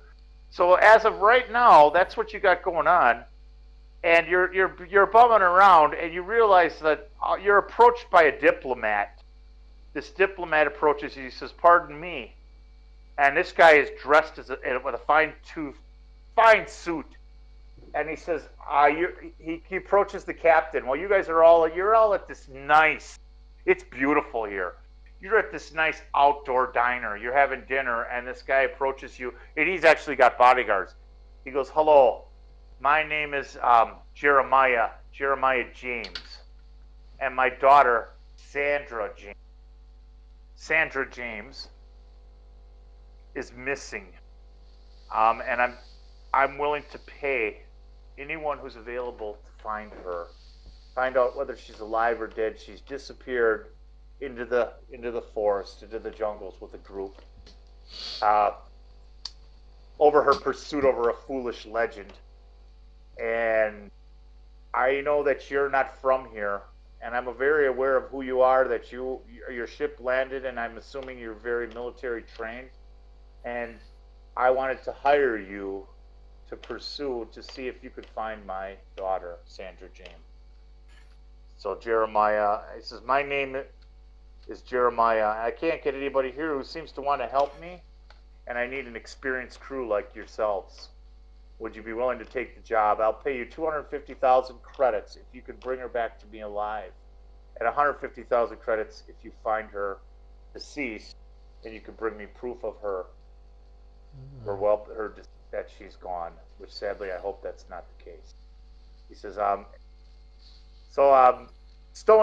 Ben, I want you to do a computer roll. You're sitting here listening to him. You're checking on your hand computer.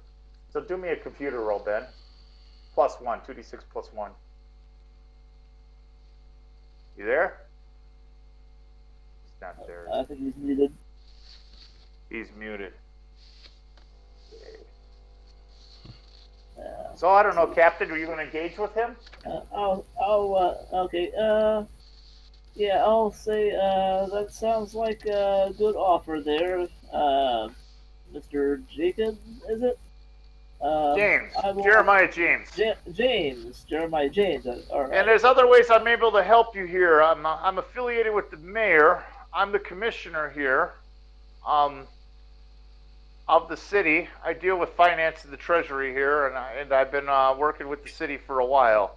I says, Jimbalela is a gorgeous place. It's a beautiful place. We just have to be leery of the pollen in the forest. Yeah. And my daughter she's a scientist, and she's an adventurer, and she was in pursuit of a legend, and she left with the crew out down into the forests and the jungles, and she's been missing for a long time, and we could let you get whatever ships. I will make sure that you have access to whatever weapons you need. And if you could, from your ship, we'll get you the paperwork straightened out. You'll be able to get those on board. Take your air raft down, and we'll drop you into the rough locations. We have a general idea that she was in the northern hemisphere. He sits down at the table next to you, and he puts up a holograph of the planet. And the northern hemisphere is a little cooler and more aspen woodsy, where this is more jungle, but at your heights, you're at the elevation where it's cooler, even though you're lower towards the equator where the capital is. But so we believe she was in this region for a specific zoological endeavor, and we haven't heard back from her. And no one really, I could get people to scout or fly over and try to spot for her. I've had several patrols doing that, but I can't get anyone to do a ground survey. And I'm willing to pay you to do that, if you would do that for us. And take care of you. I'll give you accommodations too once you know that you're going. You can stay, and he points at this luxurious, like, Hyatt building. You could stay in one of the penthouse suites. I've got a suite that's big enough to accommodate your entire crew. I know I've investigated you a little bit, and I know that your ship is being worked. Ben, are you there? Hello? Ben's gone. Yeah. Okay, someone do a computer roll for Skyson, and I'll fill you in. I don't know if Ben's there. He's muted, so he stepped away. +1. 2d6 plus 1. Yeah. Captain could do it, but he's talking. So. Okay, that's for Ben. Okay, Skyson, all of a sudden, he looks up at you, Captain, and he nods his head. He just did a little library data background check on the network. This guy's legit. He nods his head, telling you this guy's the real deal. He's legit. He's loaded. He's a very powerful figure here. Captain maintains a poker face and is, Mr. Jeremiah James, I think we may be inclined to take your offer here. I'll run it past my crew, and I will let you know later tonight if we accept your offer. He hands you a card, and he says, thank you. He says, I hope that you can. And either way, he says, my hospitalities are extended. This meal is on me. Whatever you want on the menu, it'll be taken care of. He looks at the waitress, nods his head, and these two guards, and you can tell they're high-end military. Cowboy can tell right away. And even Stoney notices that. So Verbal also, you can tell, I mean, your experience can tell you that these guys are probably like Navy SEAL class. They're top of the line. And they got the dark glasses and the little earpieces, and they just stand there silently with them, and they nod their head. They're looking around, they're observing, and then he disappears and gives you the contact number of the card and tells you where he could meet. You could meet later in the evening, and you could meet him in this room at the Hyatt. And if you accept the job, then he'll have the room keys for you for the top suite, for the penthouse suite, and some entertainment available.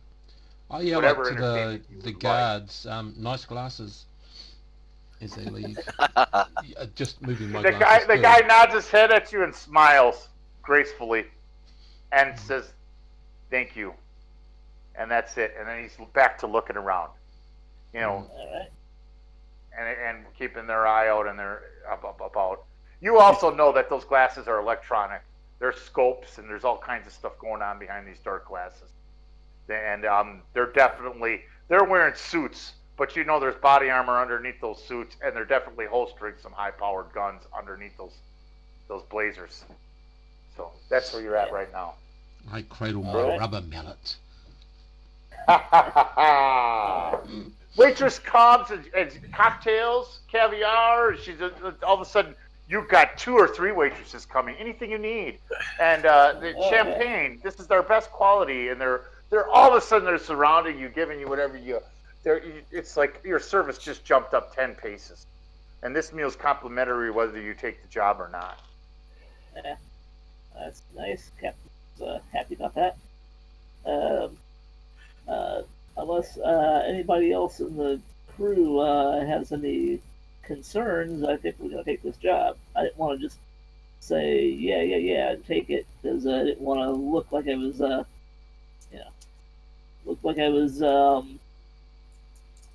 disrespectful or stupid or anything. So yeah, I think we're gonna do this.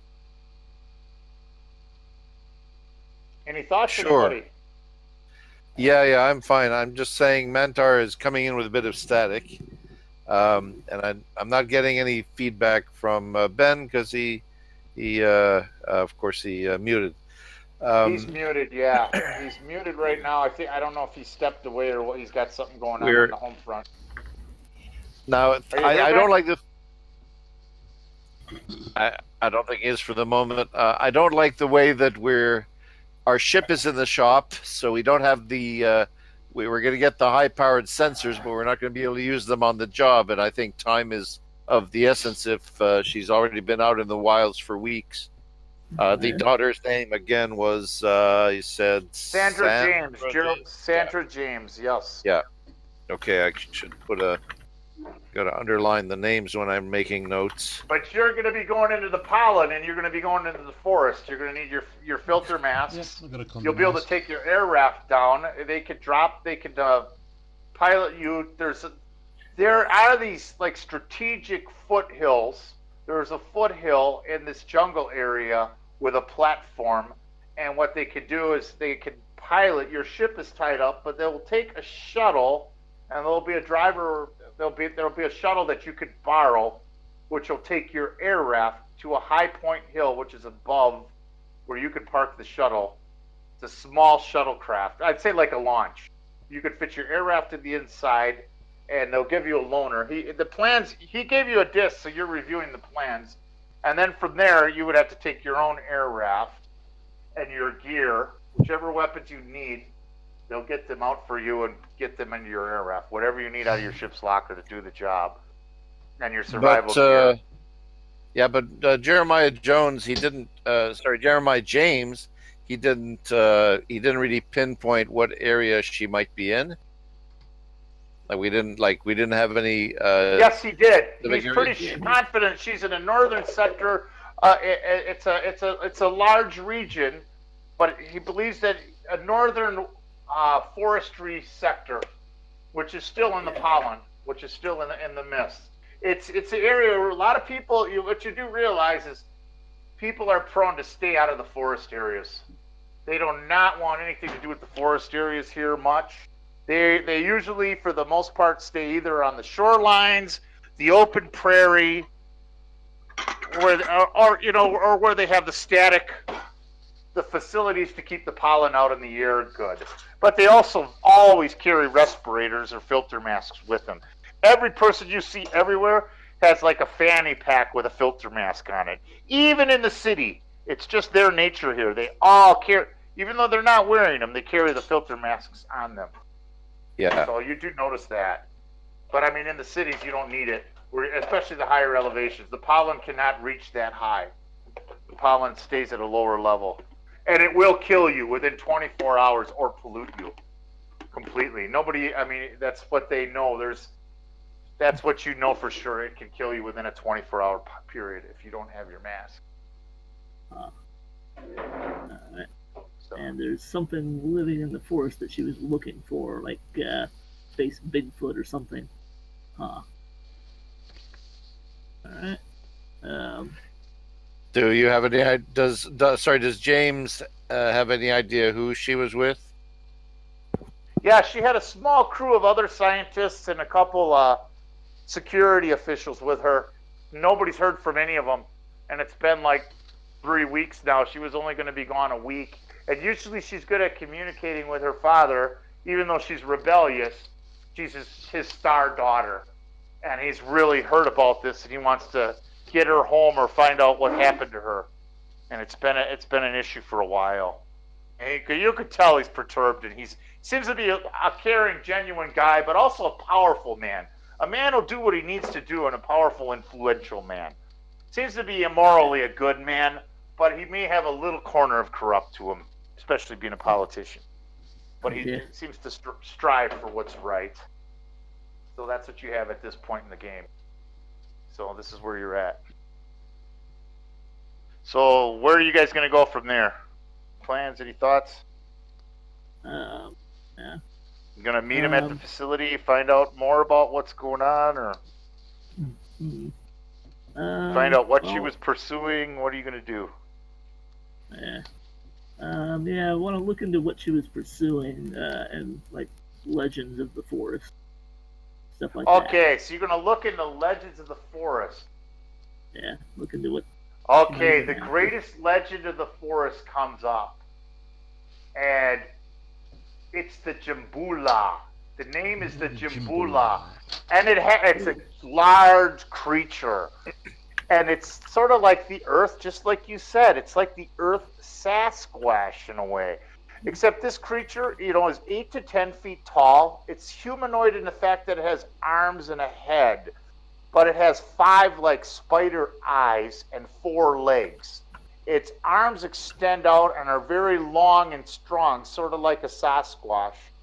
It has like a hexagon toes and feet where it can run fast because it has the 4 legs and an extended butt. And it also has a thrasher tail.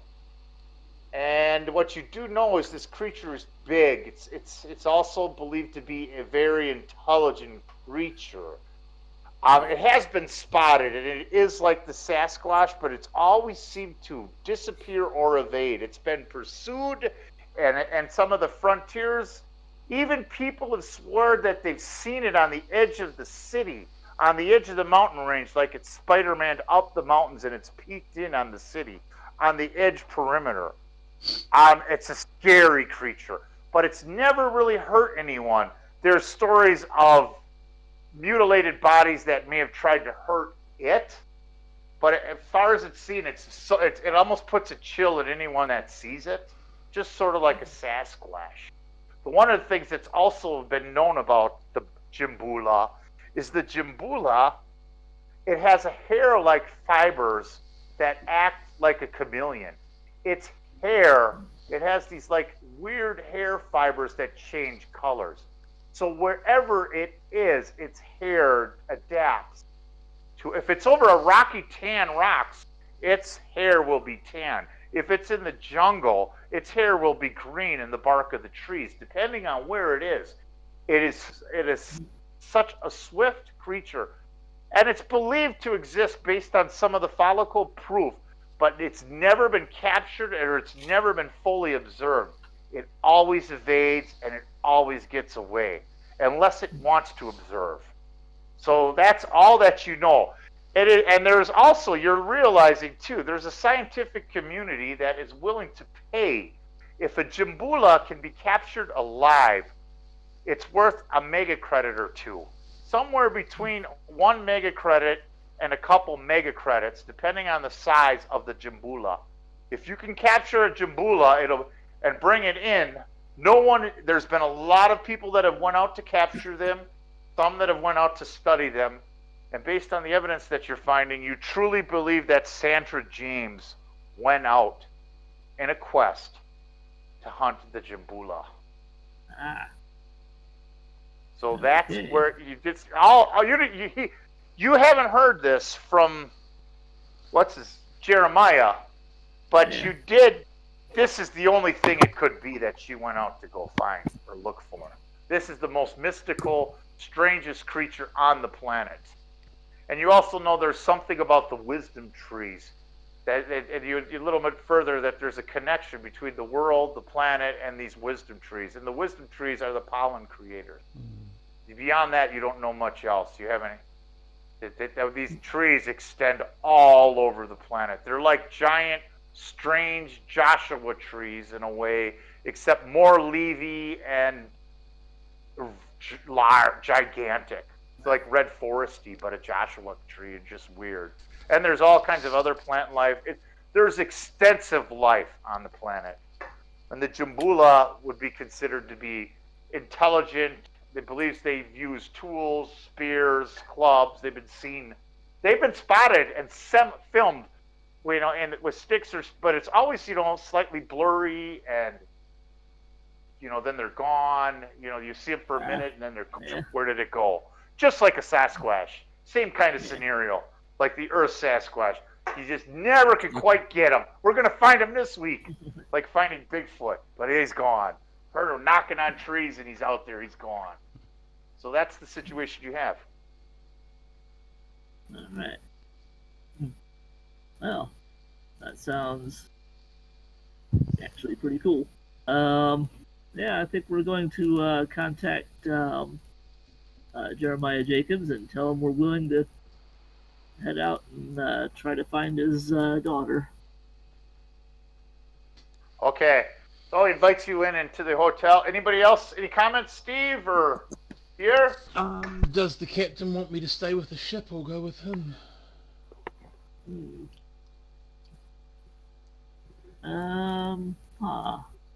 That's a good question. Being an eye on the ship is important. Again. Are you guys sitting next to Jeremiah? Jeremiah says, I have my best men observing your ship. If you need all your men, I would say your ship, you have my word, is protected. It's one of the most protected ships in the starport. And he looks at one of his guys, nods his head, and one of his guys, the dark glass guys, nods his head, and then he walks away. Pulls out a tablet, walks away, and you see that the other guy on the phone, and they're gone. Okay. That's it. All right. My concerns are alleviated. All right, I guess you're coming with us, Stoney. Mm-hmm. All right. What kind Verbal, of gear? You got anything to say? Yeah, I got plenty of things to remark. We may have to look for special gear like guns that shoot tranquilizer darts, a cage, but we have to decide what our game plan is. Does our game plan include capturing this creature or just focusing on getting Sandra James back? What is our, Yeah, I think we have we're to just have like getting her back. Yeah, okay. Yeah. If people have been trying to catch these things for a long time, I'm not going to go out of my way trying to be the one that actually gets that. We could have one of those spontaneous safaris like happened a long time ago in the game where we were so ill prepared with no plan. It was a high old time. Oh, yeah. Was that the Crested Jabberwock or what?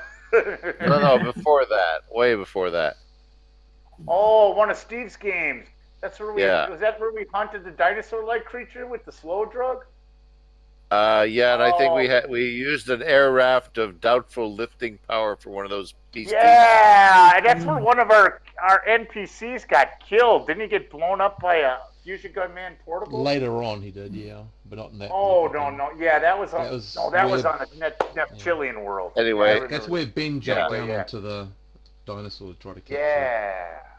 Yeah. Okay. Anyway, nostalgia over.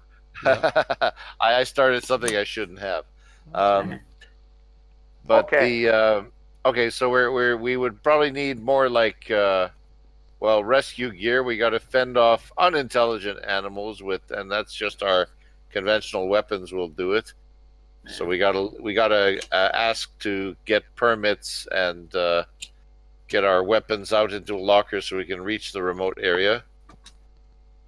So we'll do all that legal and proper, but what other gear should we get? Well, you also do realize that there's believed to be a touch of psionics and telepathy that is known to carry through the animals in this region. So there's concerns regarding that also. Does that stuff affect the humans? Like, are they being influenced by the animals? You're not 100% sure on that. It's just, you just know, just the facts state a lot of people stay out of the jungle. They've learned to avoid the jungle and the forests. They respect it, but they stay either on the high ground or the open areas here. The natives respect the forest, but they leave them pretty much alone. Okay. We might want to get psi shields then. I'm thinking we should all pick up some infrared goggles so we can see even with the pollen and all the mist or whatever is down there in the forest. We should be able to spot any living thing, including the Sandra James.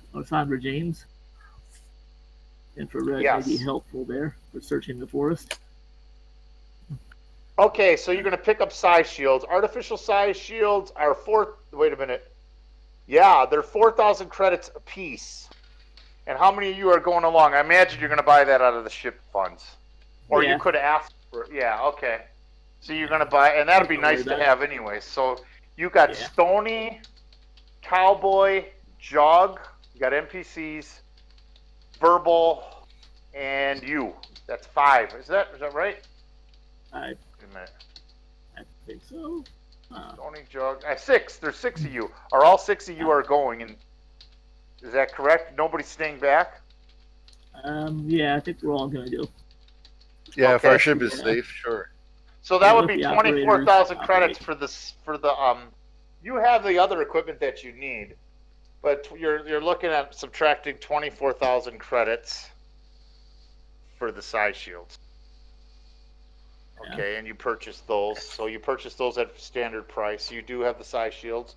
You do have your air raft.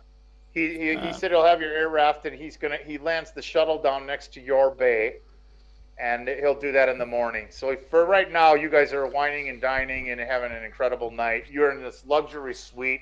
You each have your own room, but it's like a castle. It's like one like Vegas floor, just immaculate. You got a wet bar, you got a hot tub, you got a big screen. You got women coming in and out saying, "Excuse me," and you could tell they're offering more than just No, hors d'oeuvres. Stoney's Is there not wanting anything any you'd of like? that. He directs them Yeah, is there to anything you'd like, Cowboy. sir? He directs them Captain? to Cowboy Cowboy. says, "Yeah." Cowboy lights and puts a little cigar in his mouth. How about you and you? Which one's my room? He's got 2 hanging on each arm, Right, and he's let off him- to a let room. him Jug do too. that. Jug's like, "Yeah." He looks at the one with well endowed upstairs, and he's like, "What's your name?" And anyway, so that's going on. So Cowboy and Jug are gone. Fooey, You know, I passed Cowboy a little laminated card about, penicillin will cure this, penicillin will not cure that, and no, that's a Guido crank. That's a Guido crank rot. You don't want to deal with a Guido crank rot. That's Yeah, I several think days. these girls are. Yeah, I think these girls are too high class and expensive to for that. Yeah, You never it is know. hoped. Yeah, we got some dillies. I'll So take no chances. Yeah, well, it's just fine. He's doing some pollination of his own. Pollination, yes. Yeah. All about the pollination, Kier. There you go. Pollination. Pollination. Okay, so the morning arrives, and you're all well rested. Well, the ones of you that did rest.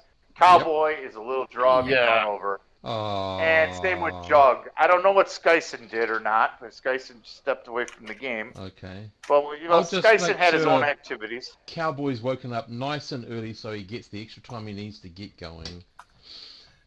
Yeah, Cowboy's up and saying, Stony. So, Stony, you ready to kill some wildlife?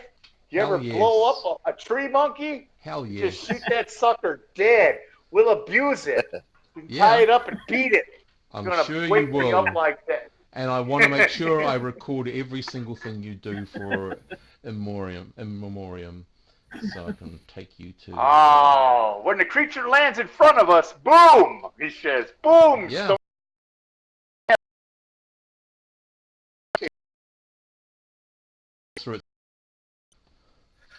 Verbal suggests you shouldn't try to kill an intelligent creature because it's almost smart enough to qualify for a boat loan or something. I'll be taking my shotgun and my rubber mallet and my blade. I'll leave my laser carbine. I don't need that. Okay. What are you guys all taking? And my my combat armor, not my combat armor. Oh yeah, I'll take my combat armor. What the hell? Take my combat armor, as well as my combi mask. Should I not wear my helmet? Yeah. Okay. Yeah. Captain's bringing his cloth armor and his shotgun and sword, personal computer, the infrared goggles, and the side shield. And the side shield, yeah. Yeah. And of course your filter masks. You all got filter, obviously. You guys can hear me, right? Yep. Yeah, you're back. Yes. Yeah, sorry about that. Okay, catch up. They just took a mission to go hunt for a woman who's lost in the jungle. A politician hired her. The jungle is in the pollen region. They're also concerned that she was hunting a creature called the Jimbula. The Jimbula is sort of a Bigfoot creature. It's huge like Bigfoot. It's 8 to 10 feet tall. It has 4 legs and a thrasher tail. It has like long, like normal arms, but it's hairy, and it has like 5 black eyes, like a spider's eyes. And its fur changes colors to whatever environment it's in, like a chameleon. So that's what she's out hunting, and she's been missing. So they just got hired, Ben, to go after this crew, to go after and find this woman, Sandra James. Been lost in the wilds, missing. You there? She's most likely to be dead. That's not very good. Yeah. This is Well, a recovery mission. We'll see what the dice say. There's all kinds of things that can happen. It's for you to find out what she is.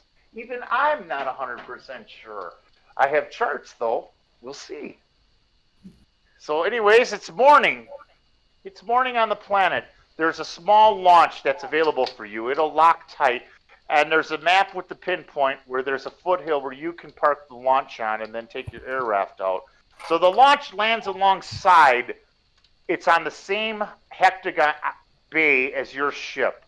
And you have permission to load it up with what you need and fly out in the wilds in the launch.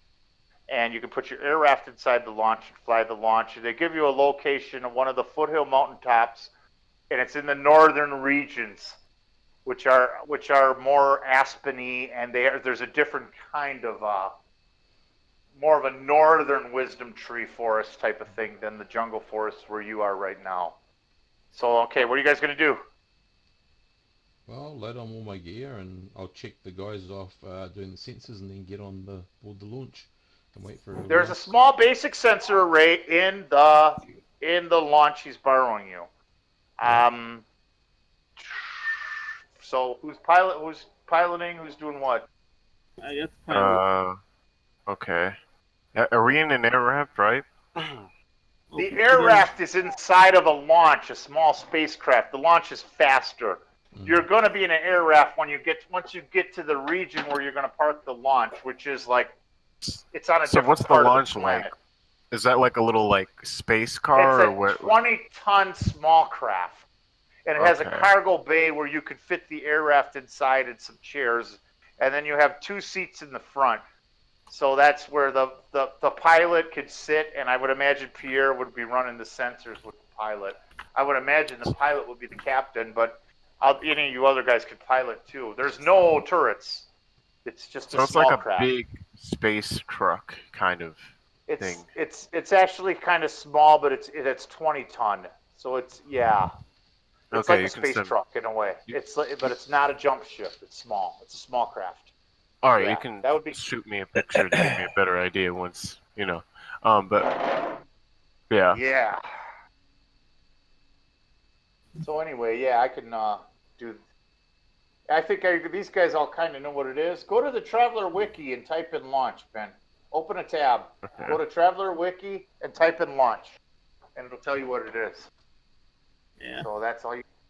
Traveler Wiki. Google it. It'll come up. I would imagine. Launch. Let's see. And it'll tell you all about it. Generic launch lifeboat. So we're in space. No, we're not in space, are we? Yeah. Just using it on the ground there. Yeah. Yeah. Basically, it's, and I'll tell you, it's a little different in my game. A launch is a lot cheaper. And I'll just read you what the launch is if you're interested in that. You need to know more. Shit. Here you go. A launch is a 20-ton streamlined small craft. It has a SA-1G acceleration drive, a power plant SA rating 1. It has 1 ton of fuel, which is good for 4 weeks of operation. It has a Model 0 standard sensors -2 DM. It has a control bridge for 2 occupants. It has 13.3 tons of extra space, which will be some chairs, and that's where your air raft would be, is in the back of that. So it's about 5 million credits cost in my game. It is. So there you go. That's where you are, Ben. That's what you're on. You guys are ready to take off. We've also got like tent gear and all that sort of stuff. I take it, everyone. Yeah, you got pressure tents, tent gear. You can package that in the air raft. Yep. And he's also given you some filtration systems where you can make sure that the pollen is not in your tents when you do set up camp. You could blow up these pressure tents. Cool.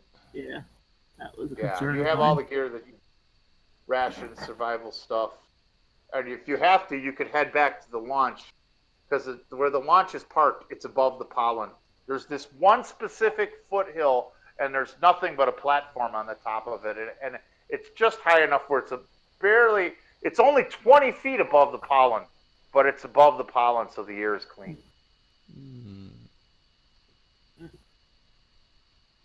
I'll be wearing either my suit or my combi mask at all times, even when I'm asleep. Yeah. Okay. Yeah. You're wearing your suit. You're wearing well. Also, if you're wearing combat armor, that's like a vac suit. Yeah, exactly. But, But it can have get it pierced, so that's why I'm bringing along my mask as well, in case my Yeah, suit you gets bring the mask damaged. along too. Yeah. All right. Tell me what you're doing, guys. You're all loaded. All right. Well, I'm Who's sitting where? and Who's waiting doing to what? go. All right. We'll head off to whatever point she was last known to be at, and sit down there, and we'll have to set up a camp and Okay. head down and see if we can find any sign of where she was. Well, first thing you have to do is take off and do a pilot roll and start heading in that direction. And I imagine Pierre is running the sensors, which since they're standard base, they're not even basic civilian, they're standard sensors. He gets a -2 to those. So he's got to do a straight roll of 8+ to detect anything with the skills. Okay, so that's just Yeah. 2d6 roll. Okay. Yeah. So I need a pilot roll from Captain Rodrigo and then a sensor roll from you, because now you're aboard and you're gone. Piloting is smooth. You're not used to a launch. It's but you. It's like riding a bike. As soon as you took off, you're like, oh, okay. Yeah. No, that would be a 7, not a -2. You only need a +2, which is still under. You can't really. The sensors are a little. You don't like these shitty sensors, so you're not coming up with anything. You're a little frustrated with them, and it just reminds you that you're looking forward to getting your high-end advanced sensors soon enough. You are really looking forward to that once they're installed. Oh yeah. So, and that'll also increase the value of your ship by a mega credit or 2. So whatever that's worth. But anyway, so there's nothing coming out. You're over the pollen. You see a lot of different trees. You definitely see some large flyer type creatures, but they're off in the distance. They're not interested in you. And you reach the destination. It takes a couple hours, unless you go up out of atmosphere or come back in. It would go quicker. So that's your call. You tell me if you did that or not. If you go above the atmosphere, it'll take you a half hour. You drop down. If you just stay in the atmosphere, it'll take you about 4. Okay, yeah. In that case, we're gonna go over the atmosphere for that. Okay, you go up. You go up and drop down and get there quick. You do see the location where he said to drop off, and you land at that location. And sure enough, you see. As soon as you land, you see another abandoned launch, and it looks like it's been ravaged. It just looks like it's dented, and the doors tore off of it, and it's just kind of ravaged. And you just see it sitting there along the side of the mountaintop where you're about ready to park this. Yeah, let's not park so quickly. Yeah, that kind of disturbs the captain a bit. Was not expecting that. Okay. Well, we circle a bit and have somebody slap on some infrared goggles and scan the surrounding forest for large, scary things.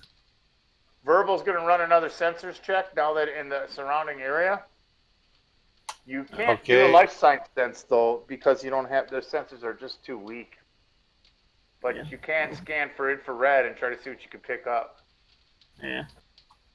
Have sensors and have Cowboy maybe hang out the window and look. I don't know. Skyson could try to run something from the turret too. Skyson gets a +1 to the roll. All right. I roll. Oh, it's And it's still, and with the minus, you can't. Oh, there is no turret. You're in the other ship, but you took a stab at it too from the front, and you're having just as much trouble with these shit sensors as Pierre as Verbal is. Crap. So Yeah, they're crap. Captain, Yeah. yeah. So you really can't see. But the jungle does seem alive and vibrant. Are you guys wearing? What are you all wearing? Are you wearing your side shields yet or no? Yep. Yeah. Captain's got his side shield on and his cloth armor and filter. I'm gonna slap on my Ben. infrared goggles and Oh take yeah, I'm wearing him. Yeah, one for Okay. everybody.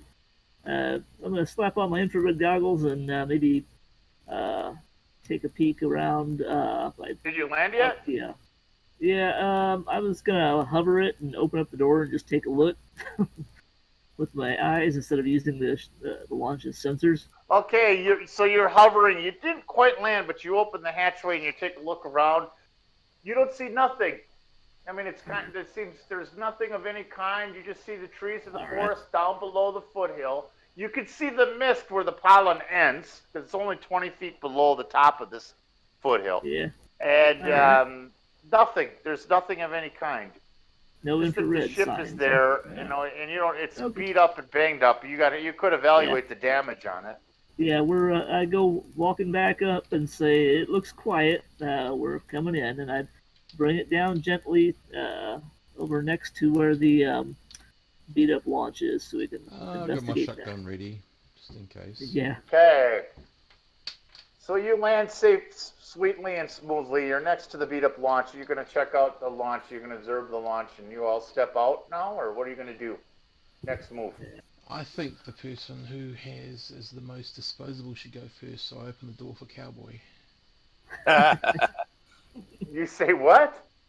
I said I think the person who's most disposable should go first, so I open the door for Cowboy. Hey, Cowboy looks at you and he says, he looks, Stoney, you're the engineer. Don't you think, he points to the door, don't you think the damage should be assessed first? The captain walks out past. I'll wait for the captain. Captain bolts up past both of them then, and he walks on out. Come on, Jug shakes his head at both of those guys and walks out behind the captain. And Jug also has his auto rifle, his high-end assault rifle, in his hands ready. And he's got his infrared goggles and his sight shield on and his armor. He's geared and he's ready. Mm-hmm. All right. Skyson, what are you doing? I've pretty much made the same move as the captain. I kind of like scurry along and just kind of like walk past because I'm, a bit impatient.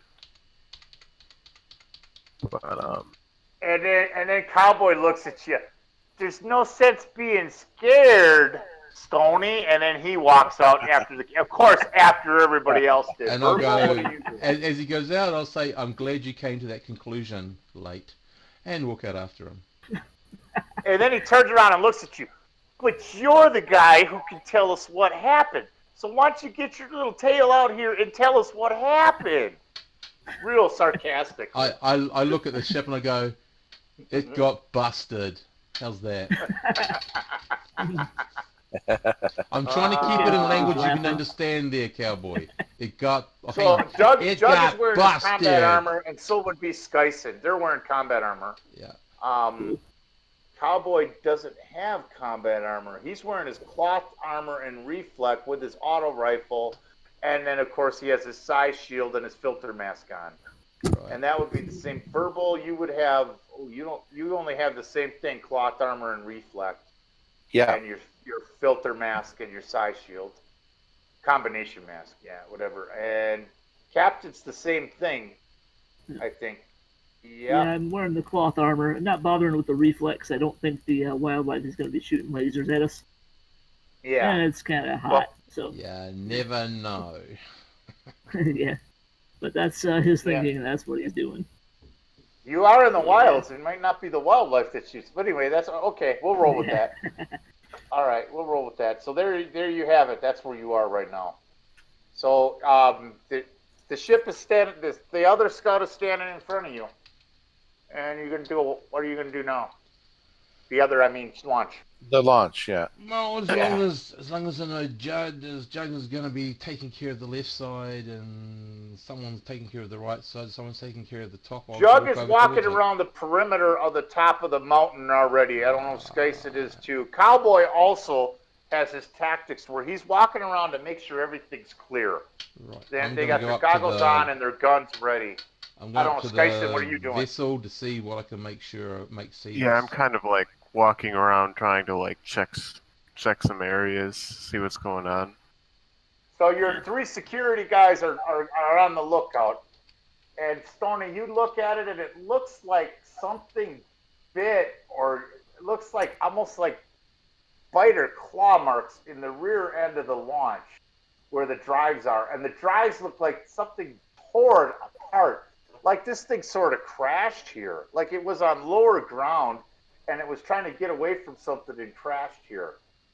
Okay. It didn't get damaged on the top of the mountain.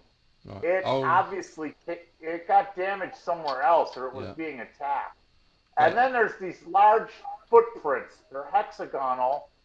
They're huge, and it looks like there's a pattern of 4 of them. Right. Like I'll hexagonal say claws. I believe the Jumba, whatever it's called, Jambula. that thing, Mr. Bula, is not a friendly beast. It tends to eat these vessels for breakfast, so I'd say watch out for them. And I'll broadcast to everybody. Okay. I don't think our little guns are going to do a hell of a lot, apart from perhaps surprise it. Yeah, Judging so the they damage got it's done to the ship.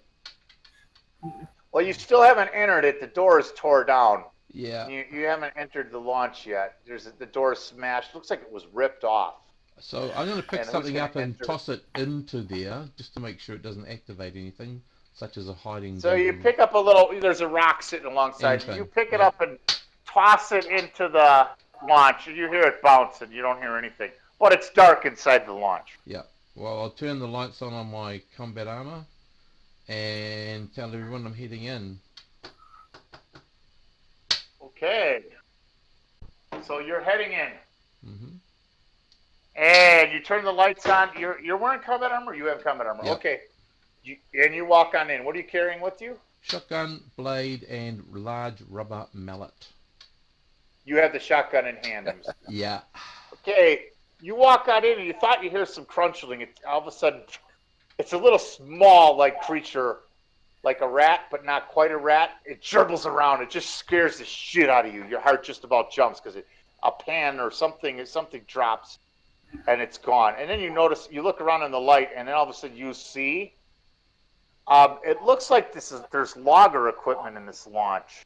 Like it was wanting to cut or log, and then you realize too, there's like 3 bodies, and they're just shredded. Oh my God, it's disgusting. There's a head over there, there's an arm on the other side. Okay. You can't tell which part belongs to which, and it smells. And it stinks. You could just your stomach. Well, I won't know it smells because I've got my Oh no, that's right. You can't. You're safe. You're in a. Yeah, I'm sorry. Combat armor. Your stomach doesn't turn. That's my fault. Yeah, that's right. But you know, there's these bodies. It looks like they were torn apart. Ripped apart. I'll ask Cowboy to come in before the doctor. Cowboy comes in. Well, Cowboy's got his filter. You all have filter masks on. You're not going to smell the smell. Or no, you're not wearing filter masks. Or are you? At the height you're on. I'm in the combat armor. I think Cowboy does have a filter mask and no combat armor. Cowboy does, but you're above the pollen. Cowboy's not wearing his filter mask because he knows he's above the pollen. He walks in and goes, oh, he just about pukes. He looks around and he sees with the infrared goggles. He has to walk out. Jesus Christ. They've been dead for a while. Stoney. He says they've been dead for... They're ripe enough. They've been dead for about 3 days. Yeah, better get the doctor. And then he puts his filter mask on and he comes back in. Yeah. He was just nauseous as hell. Oh. So, Captain Rodrigo, what are you going to do? You hear them talking. They went in. You light it up. There's nothing but these rat-like creatures. these small little. scavenger They're not things. rats. They're something different, but they're munching on the bodies. Yeah. They're like munching on the dead human little bodies. They scavenger are not even creatures. interested in you. They don't even care about you. So I'll ask the doctor if he can ascertain what killed or how these people died, apart from being Give me a dismembered. simple. Did you walk on in, Pierre? You're gonna give me a simple medical roll. Yeah, okay. Didn't he get like poisoned first or anything?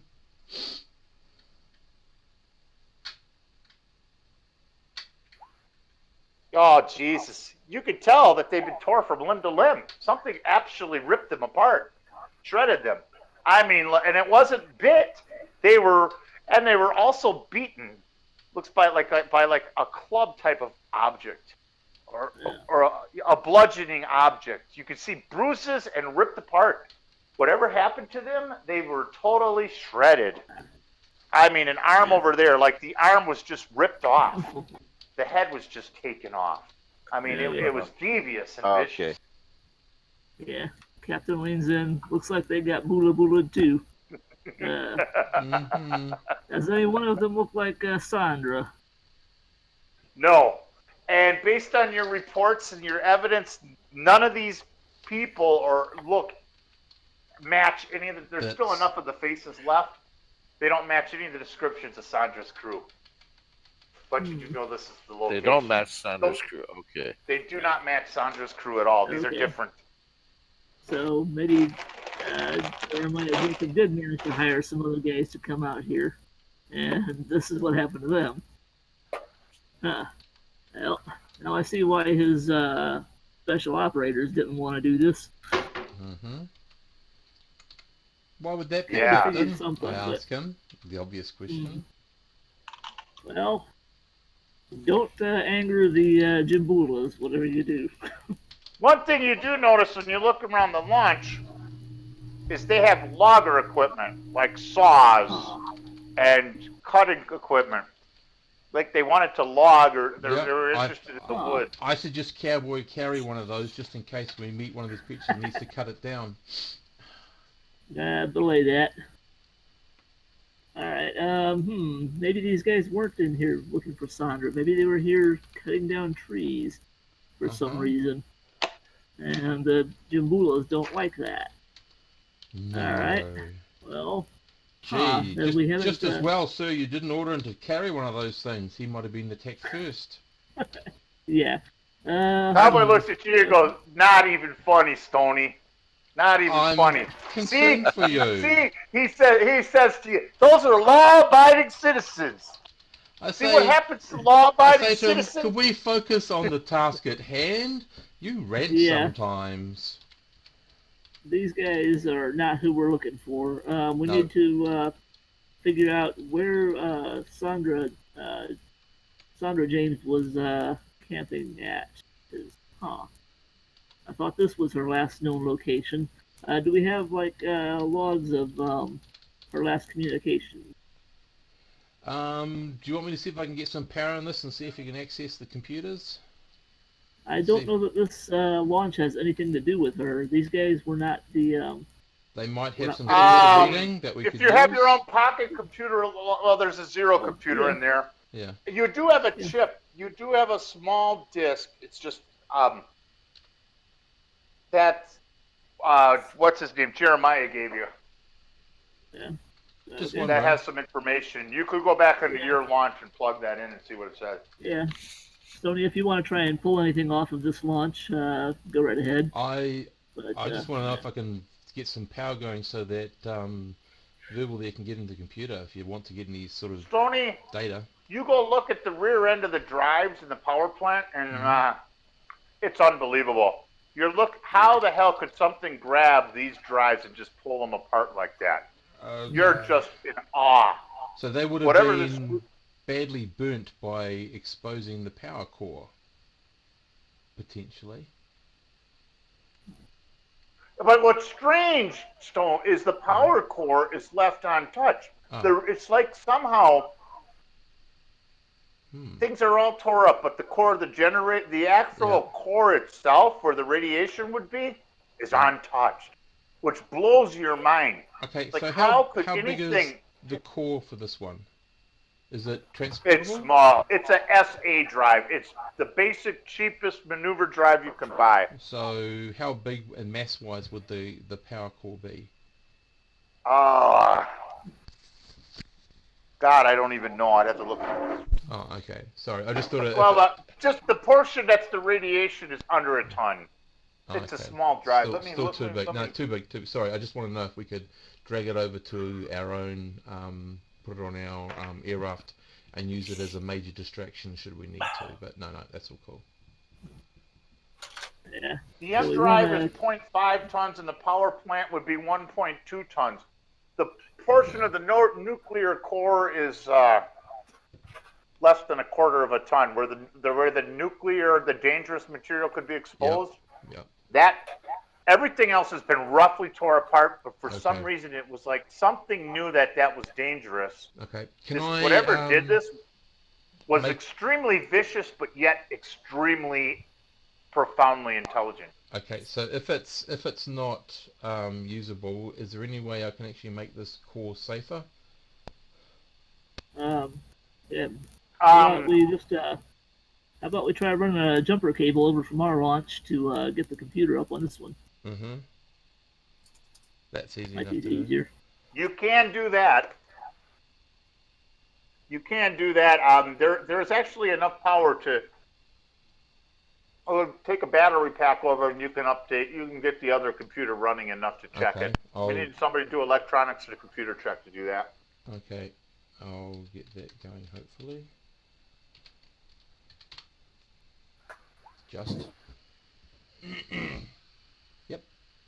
You get it running, you get into the computer. Yep. While they're doing that, I want to try to work out if I can make this power core any less dangerous, or I don't want it just sitting out here in the wilderness. It's unbelievable, but the power core is not dangerous. It could sit here just like it is and it was just tore up enough where that portion of it was untouched. Okay. So it's safely powered down.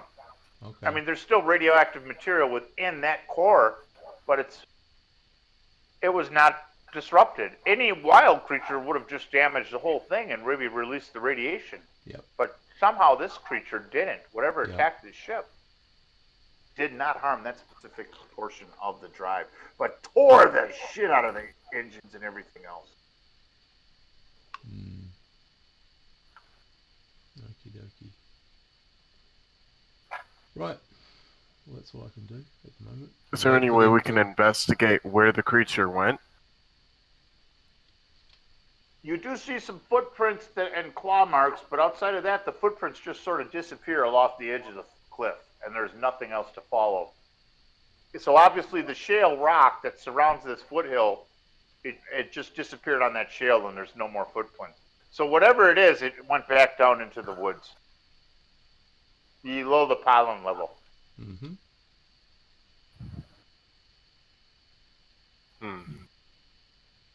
Okay, so you fire up the black box. Has anybody fire that up? You're going to see the last video? Yeah. It's it shows one of the faces of the captains. He says, "We're going to get some of this wood. This wood is worth some money, and we're going to get a chunk of it. So we're taking a risk out here."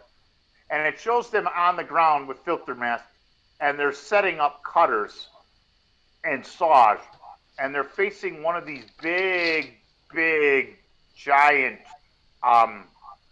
wisdom trees, and they start setting up to chop and cut at the wisdom trees. And as soon as the saw starts to touch the wisdom tree, that's when, honest to God, it's on film. Out of the brush and out of nowhere, there's three. You see them in action. You actually see the Jimbula on the film that they're recording come on out and just start smashing the equipment as soon as it starts cutting into the wisdom tree. And you see them shuffle aboard the ship and screaming and yelling. You realize there was four of them. Well, one of them was ripped in half right on the ground by the Jimbula. And then after that, the other two got on board the ship, and they see the camera. He had a webcam. One of the guys, the camera turns back, and as the launch starts to take off, one bigger Jimbula leaps, it looks like 30 or 40 feet, leaps into the air and grabs onto the back of the launch and just starts ripping it apart. Mm-hmm. So obviously their base and where they were going to try to cut down the tree was just below. And and that's what the video that you have of what happened. So it's believed that, no one ever messes, the wood is worth a fortune. And they wanted to start chopping down one of these trees. And the minute they decided to try to chop down the tree is when they were attacked viciously by the Jimbura. Okay. I want to get a copy of that video because I think that may be worth quite a lot of money, and it may prevent any other idiots from doing like these guys did. So, yeah, well, I get a copy of that, and I don't think there's anything here that will help us find Sandra. Okay. Well, Stoney, when you're outside kicking around on the top of this mountaintop, you notice by the launch a small bag. It looks like a small purse. A small purse? It's just kind of sitting there by the rocks. Okay. I'll go and get the purse. I'd also have another task to do, which is to go over to one of these wisdom trees and give it a big hug and say, "I love you, tree," looking around, and then go over to pick up the purse. Good man there, Stoney. And, brush the tree off nicely, take care of it, and go grab this purse and then bring it back to the captain and say, "I've just found this on the ground," show him where I found it. Give it to him. Okay. All right. It looks like a small woman's purse. Oh, I'll say, "Cowboy, right. Did you drop something?" Open it up and look inside. Cowboy looks at you and goes, "Not recently, Stoney. Rightio. And then he says something along the lines, "You should have saw what I dropped on those nice young ladies last night. That's where I dropped something, Stoney. You were too shy to meet up with them." He starts going on and on and on. Gross, Cowboy. Anyway, WTMI again. And just move over to the captain to see what comes of this purse thing. Yeah. You open up the purse. Yeah. And believe it or not, there's like a little smartphone, and then there's a wallet, and it says Sandra James on the wallet. Mm-hmm. And there's this like smartphone, but it's locked. It's locked. It's like it got left behind. Yeah. There's also a map. And you pull out the map, and it shows this river, and it's north, and it shows the mountain that you're on. It looks like a hand-drawn map on a napkin, which shows the river and the trees, and there's an X on the map, which is north, and it shows kilometers. It looks like it's made in a black marker in a folded piece of paper. I'll just say the captain X marks the spot, sir. Yeah. That looks like where she was going to go. I wonder what happened that she dropped her purse here. But if she dropped her purse with her phone in it, then it's not surprising she's out of contact. Starting to wonder if maybe she is alive out there. Any sign of, we can't see on the phone, so we can't tell how long this has been here. All right, I'll go back over where I found it and just have a quick look around the spot just to see if there's any other clues I can take. Probably won't find any, but I'm just looking, just in case. You look around. The only thing you can see, though, what you do notice is it looks like there was an air raft that was landed here. Okay. And from the direction it's facing, it looks like even based on the map, it took off in the direction of the X on the map. Okay. I'll relay this to the captain. All right. Okay. Let me see. About what time of day is it? Well, it's still morning, and the planet has close to Earth-like day cycle. This planet's very Earth-like, because you guys, you left in the morning. Stoney and Jug still have their hangover, but they're alert. They're in full military. I mean, Cowboy. Thank you. When did I get drunk? All right. I think we should follow this map, but I don't want to just run straight down in there. Huh. Hmm. How about we get the air raft out and set that up, and we'll fly over the area. There And is a see if we problem can. though. The Mm-hmm. problem Yeah. is you can't really. You need to see the river in order to get to the X, and you can't see the river from above the trees. You have to go under the trees to find the river that she Okay. has on the map. Well, we'll Huh. just fly in the air raft underneath, and if we have to, then we'll gain Yeah. some height quickly. Yeah. That might be best. Alright, We'll, yeah, I we'll think move that's what we'll faster do. on the air raft above land than we will on foot. Yeah, on foot. Yeah. So who's got air raft? We've got a lot of I got people with their 0. Cool. Yeah, I don't Yeah, know. I was trying to find my skills and everything, but I can't find it. Venture. Is it? Cowboy I got has this. air raft 1. Of course he does. Says here you got Here you are, 0. Ben. This is your Jack. guy right here. There you are. I just posted him. All right. Sure. Yeah, don't you have a bio and info tab or a character sheet tab? I God, have I the haven't done Orion anything bio. here but rolled the dice. You should have him up here too. Yeah, Jack Skyson's up here. If you have full You gotta control get- of your maybe- you got a sheet, character. Ben, Maybe the other one was like out of date or whatever, like because you didn't add them until a bit more recently, so I could just make a doc and try to make a PDF out of it or something. But All right. I Yeah. still dropped the ball on running. I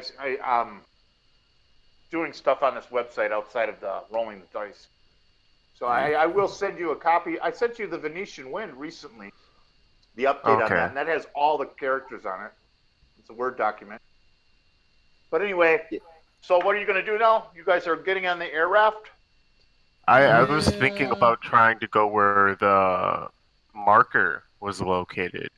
You know. Yeah, Yeah. that's where we're headed. We're gonna go down under the tree line over the river, and see if we can't get to that X spot without encountering any problems. Okay, and I'm It'd going probably to be tether smart to myself to fly the air higher. raft, by the way. Yeah. Looks like either Cowboy or Jug can pilot. Cowboy has air raft, and Jug has grab vehicle 1 each. Wow. So I look at Cowboy and I yeah, kind of say, you know, make sure you don't throw up at that new carpet smell. And I look over at the bodies. I got my helmet on. Very Can't funny. smell anything. Very funny, Skyson. Very funny. Ha, ha, ha, ha, ha. He says back to you. Oh, you can laugh. all right. Excellent. You do have a sense of humour.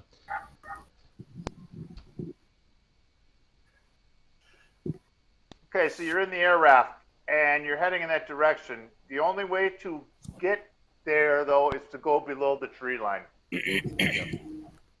Who's piloting the air raft? I imagine the other guys have guns aiming outward. Cowboy was air raft 1, so it'll be Cowboy. Cowboy's piloting, and he says, "Hey, Tony, why don't you sit up front next to me?" I say I'd glad to, if that's where the captain wants me. Yep, sit I got, wherever you like, folks. I'm sorry, I got grab vehicle 1. Does that work for air rafts? Yep. Yeah, same thing. Aha. Yeah. Stoney looks over. He says, "Stoney says, boy, could you imagine, Cowboy? You ever hear of all the air raft accidents that happen? Imagine if we crash here, those big claw marks. Can you imagine what that do? Imagine what that do to your head. Maybe he could take care of that little thing in your head." Hey, Cowboy, shut the hell up.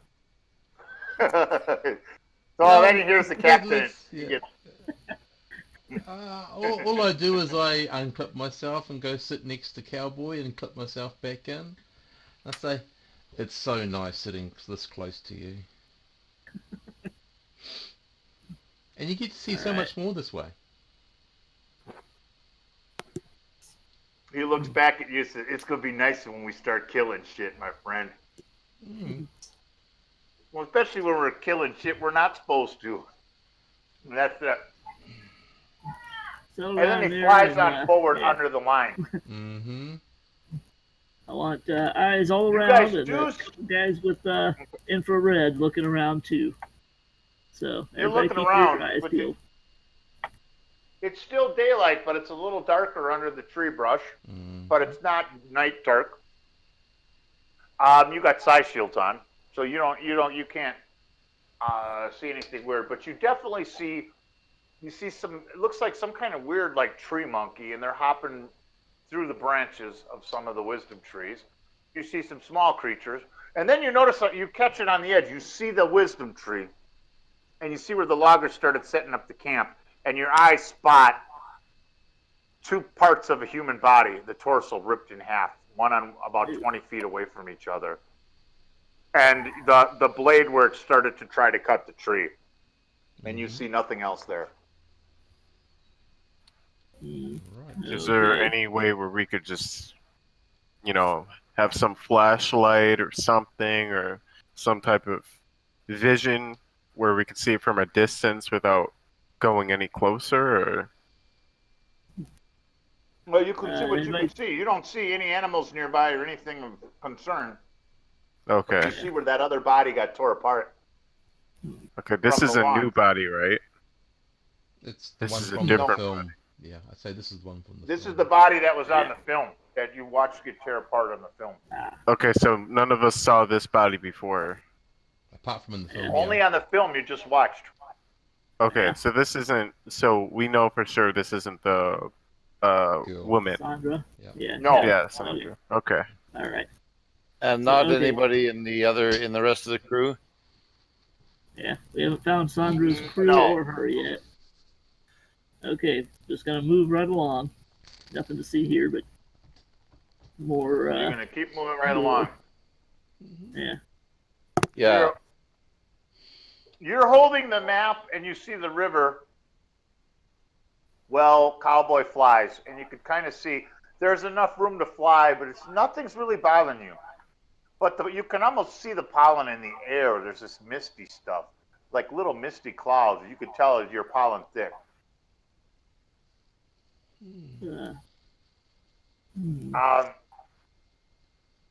You come around the bend, and there's a rock formation, and then there's a small cave. But this isn't where the X is. You know the X is further up towards another bend, maybe a couple more kilometers. So I asked the captain, do you want us to stop and have a look at the cave, or do you want to carry on to the X? I don't think this is a dungeon crawl. I think we're headed further up the river. We gotta find that X. More of a treasure hunt. All good. Okay. Keep on going. You come around the corner, and you find what looks to be the X, looks to be like a little valley. And in that valley, you see it looks like one pressure tent. And it also looks like on the other side of the pressure tent, a little bit it looks like some kind of homemade hut. And that's all that you see there from the air. And it's an open area within the brush of the plant life and the trees.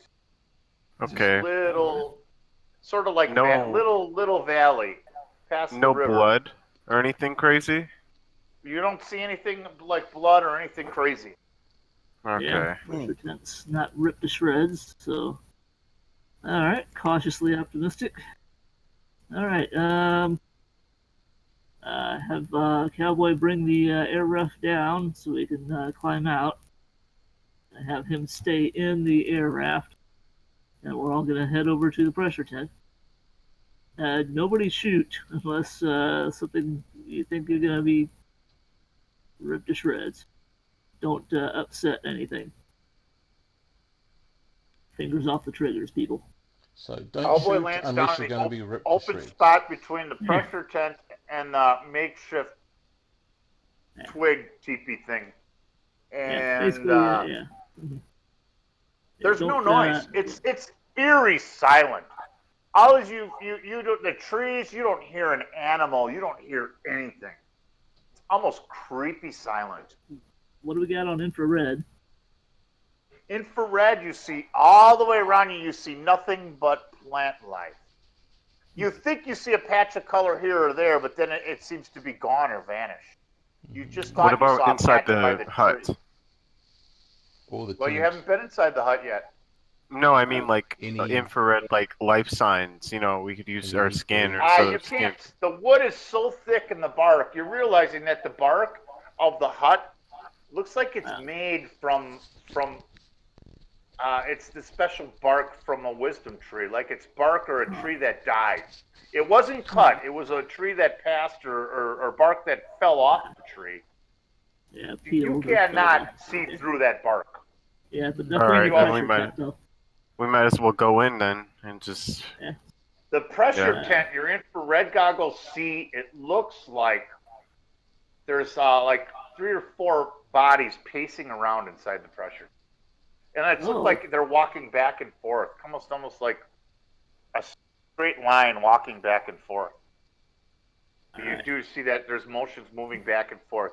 So there's something in the pressure tent, but you can't see inside the bark. Yeah. See, it's either All right. two things. It's either, you know, they're contemplating something or they're just having sex. Yeah, all right. Fingers off the triggers, everybody. Do not shoot unless attacked. And let's head on in. Captain takes up the lead and just starts walking. Who's heading in where? Which were you heading into? Towards the pressure tent. I'm gonna head towards the thicker one. Oh, the cabin? Yeah. You're not going to do it together? I'm Well, following the captain. I try to. Yeah. You want to look in there? I think we should look at the tent first, and then look into that. But if you're really curious, go right ahead. Okay. If anything, you know, happens, I'll let you know. All right. I think we'll see. You also notice, though, Yeah. one of the things you do notice is the pressure tent isn't engaged. So there is no, it's not operating. It's just open. And there's holes in it. So whatever's walking back and forth to the pressure tent is not separated from the pollen. So wait, Somehow there's- the pollen's toxic, isn't it? Doesn't that kill you? Mhm. Oh, yeah. Mhm. Okay. All right. Okay, well, still going But over there's the pressure definitely four objects walking back and forth inside the pressure tent, like it's pacing from one end of the room and back to the other, and one end of the room and back to the other, Whoever's got like the a IR meditative goggles on. trance or something weird. Yeah. Whoever's got the IR goggles on, can they have a rough guesstimate of the size of what they're seeing? Yeah. Is Human it size. How big is it? Human size. It's human size and human figured. It looks like Cool. people. Cool. Yeah. All right. A little more reassuring, but yeah, the captain's gonna head on up. They must have filter masks. And You heading first? Who going in with them? Me. I'm following you. yeah, I assume The pressure tent is about 12 feet wide and it's pretty high up.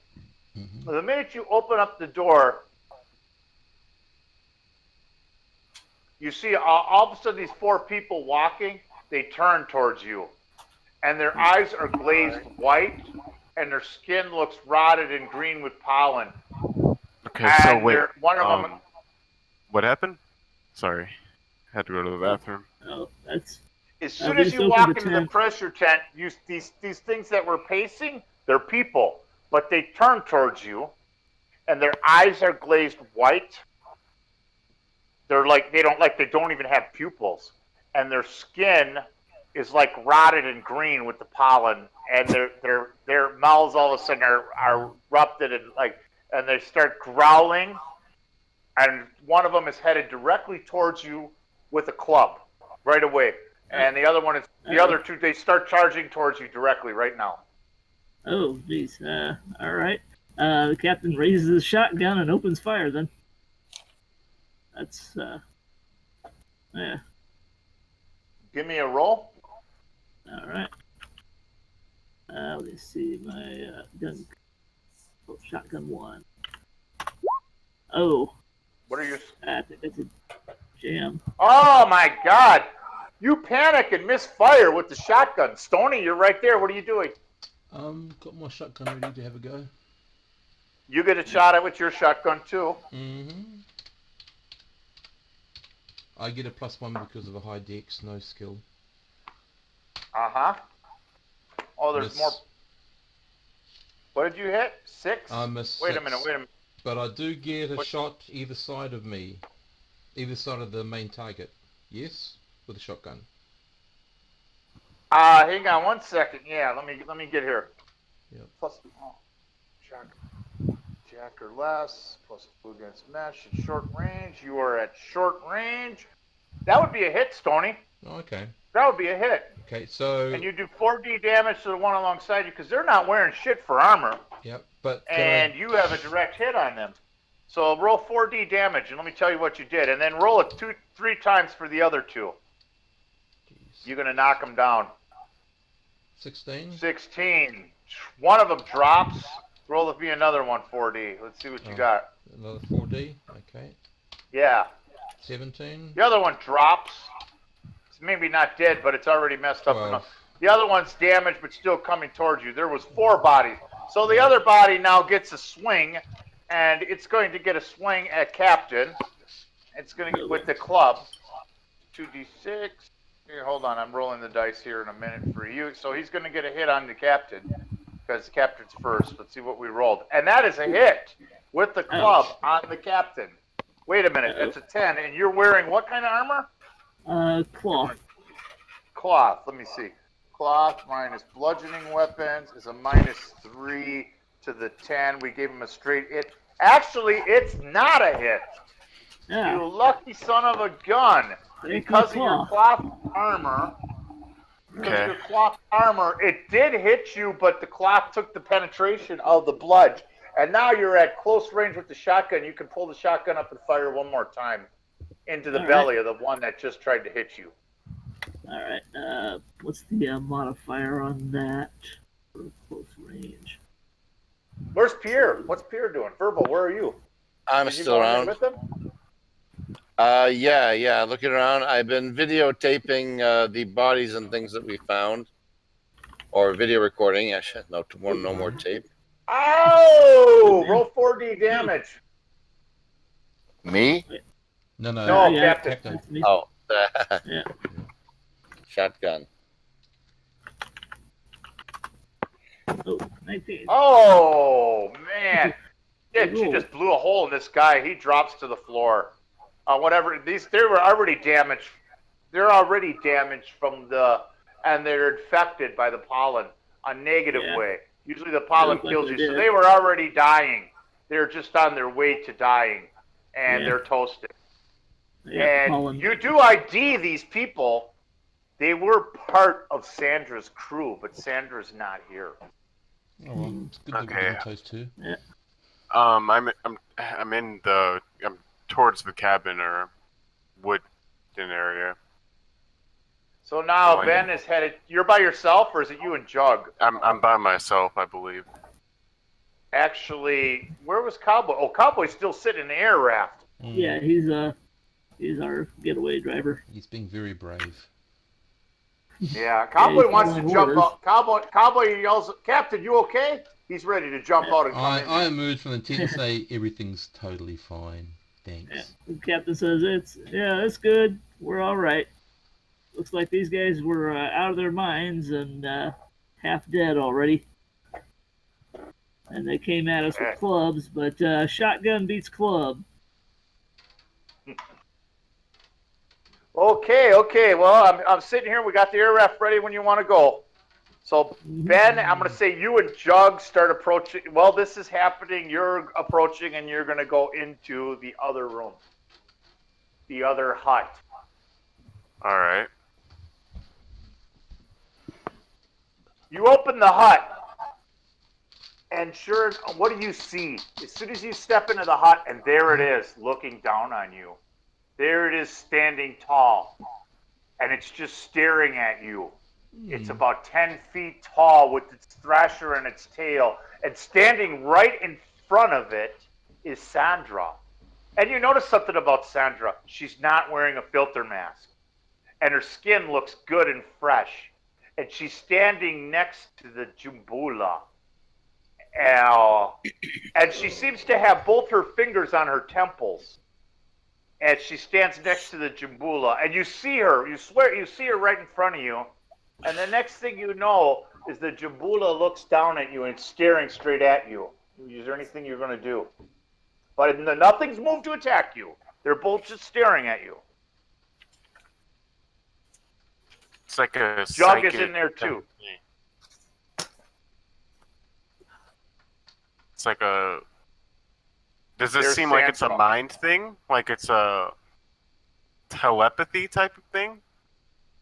What's going It on? looks pretty odd, yes. That's all I'm going to say. She has both her fingers on her head, and her eyes are sort of closed, and she's standing next to the Jimbula. She doesn't have a filter mask on. You see her standing there. And I don't think it's a good idea for me to shoot because if I shoot, I'm gonna end up like those other people and then ripped apart, you know. So You might not. Okay, and I as you kind stare of- at her a little longer, and honestly, look, the side shields are on, and the eyes, you can see from the eyes, it's like the eyes want to look through you. They're pitch black, but all of a sudden they have these blue, peaceful pupils. But for some reason, they open up the pitch black of the five eyes. It is definitely a full-grown Jimbula standing and staring at you, and Sandra's standing next to it in the hut. She turns to face you. And that's it. So, what, you don't do anything but stare back? Are you going to say anything, or? I Hi, honey, I'm home. I try to keep calm, and I think I have a feeling that if I make any sudden movements, that the Jimbula will know. So I try to keep my mind as clear as I can, and I tell the captain what's going on. You know, I say like there's a Over the comm. Oh, So you guys yeah. got Bluetooth in. All of a sudden you hear over the comm. What are you going to say exactly? there's a Jimbula here, and Sandra kind of seems like she's in some type of weird trance, holding her temples. I mean, she's holding her temples, and she's Okay, I'm coming. you know, Yeah. Captain's basically what I say. hustling over. All of a sudden you're staring a little longer. The Jimbula's arm comes like a hug. It swoops down in front of Sandra, and it cuffles her. And all of a sudden, puff, there's a puff of smoke. And the Jimbula and Sandra are instantly gone. Like, poof. Oh. Okay. You should have said hello. Does someone want to get him checked by the doctor? me. All right. Am I there yet? Yeah, you're over there now. There's Okay, no yeah. Jimbula. You just walked into the hut, and you saw the poof, but you did not see. You could almost see like dust poof, like something poof. It was like X-Men. When what's his name? You ever see the movie Nightcrawler. X-Men? The teleport. Yeah. Bam. All right. Yeah, him. Yeah, It's a yeah, poof, it's- just like that. Psionic teleportation. Oh, crap. Did she respond in any way to you when you arrived? She looked at me, but she was what was going on? She, it's a big old Jimbula. I don't want to shoot at it because that thing ripped something apart quicker than hell. I thought about pulling the trigger, but that's not a good idea. So I don't know where they went. I kind of want to look more, but I don't think we're gonna make it any further because they just disappeared. You know, we could Yeah, try to search more, but I don't know if that's a good idea. I But think, yeah. They didn't just disappear. And then all of a sudden, Jug looks at you. He takes off his infrared goggles, or his well, he said, "I got a shot," and he pulls up a picture. Or he plugs this little cord into Pierre's personal computer, Verbal's personal computer, and you see this picture come up, and you definitely see it's Sandra, and she's not wearing a filter mask. And then Pierre, are you going to zoom in on the picture? Okay, what kind of picture is it again? It's a picture. It's a photo. Jug was able to somehow get a photo of what you guys are looking at. He didn't fire either. He made the same choice that Skyson did. And it's a picture. You could zoom in and check out the picture. You see Sandra sitting there meditating and and her eyes open, and her eyes are completely human. They're not white over, and she's not sick. Well, maybe the okay. Jimbula is protecting her in some way. Yeah, that's what it looks like to me. We should probably report this back to Jeremiah James that his daughter is alive and that we are looking into finding her now. But she appears to be under the protection of the Jimbulas. Also, we got pictures of Jimbulas now and video that may be worth something. But Are we out of contact? I don't think we can contact anybody. Well, right now you're out of contact where you're at. You're down in the forest, so you We'd can't have to- contact them, but you are putting together a little bit of a report. yeah, we could get into the launch and go up and fire off a. Pierre, are you going to do a medical roll and take a look at the picture? Medical roll Zoom in on about it. the picture? Okay. Yes. Use Zoom your in. medical expertise. You're going to zoom in and see any detail you can see about Sandra. Oh, Not so good. no, not too good. I was hoping you'd get a better roll. It's hazy, but you definitely can see she's healthy. You can't tell what, and but you definitely see she's healthy, and you don't totally understand. If it's what hazy, exactly it's what. probably that she's under some trance or something. No, I just mean you. I was hoping if he rolled higher, I could give him some more information, but I can't. So it just has to. Could I try to give a knock at the picture, even if I'm not, medical? Well, Stony, you could go hug a tree and tell it you love it. There's trees down around you. Only if they So I are don't- wisdom trees. There's a wisdom tree right nearby you. There's a branch. I'll go part of down it. there and I'll lean against it and say thanks. Well, for letting me lean before- against you. Yeah, before, of course, before Stoney goes and hugs the tree, I pass him another laminated card about penicillin will cure this, penicillin will not cure that. So I quickly look over it, don't see anything It's better. tree-based. Give the card Yeah. back and go and hug the tree. Give him a thumbs new up. deal. I think I got a thing of new diseases like splinters and Yeah. shingles and I give him a You double give the thumbs tree up. a hug and nothing happens. Right. That's That's all. okay. Once I'm you just making sure they know my intention with their trees. Once you hug the tree, as soon as you hug the tree, out of nowhere pops a Jimbula, and all of a sudden it appears, and it's just staring at you Holy shit. again. And it's about 30 feet away. What is 30 feet? 15 meters, 10 meters? I'll 10 meters, gently yeah. stroke the tree. That's about all I can think of doing. as if The consoling it. Jimbula looks at you a little longer, and then all of a sudden, the next thing you know, it's gone. You don't know where it went. Okay. Okay. Very good. They know we're not hostile. Hopefully. Good man there, Tony. I think.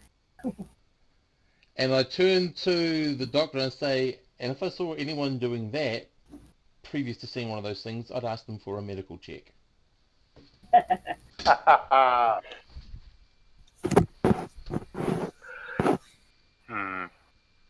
So there's no way I can check the picture?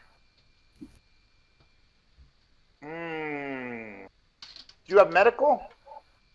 No. I don't think. I have survival. pass it over Oh, here. yeah. The captain is actually medic 1. Okay, let the captain take a look at it. All right. Give it a roll, Uh, Captain. There's You not can't. enough detail in. You can't see it either. It's only been an 8 or higher, and nobody can see it. Well, Nope. I'm Nobody's going to roll here. with a -3 and see if I can see something. Take a hit at it. Yeah, -3. Eh, You need a hell of a roll. What's your intelligence or your education?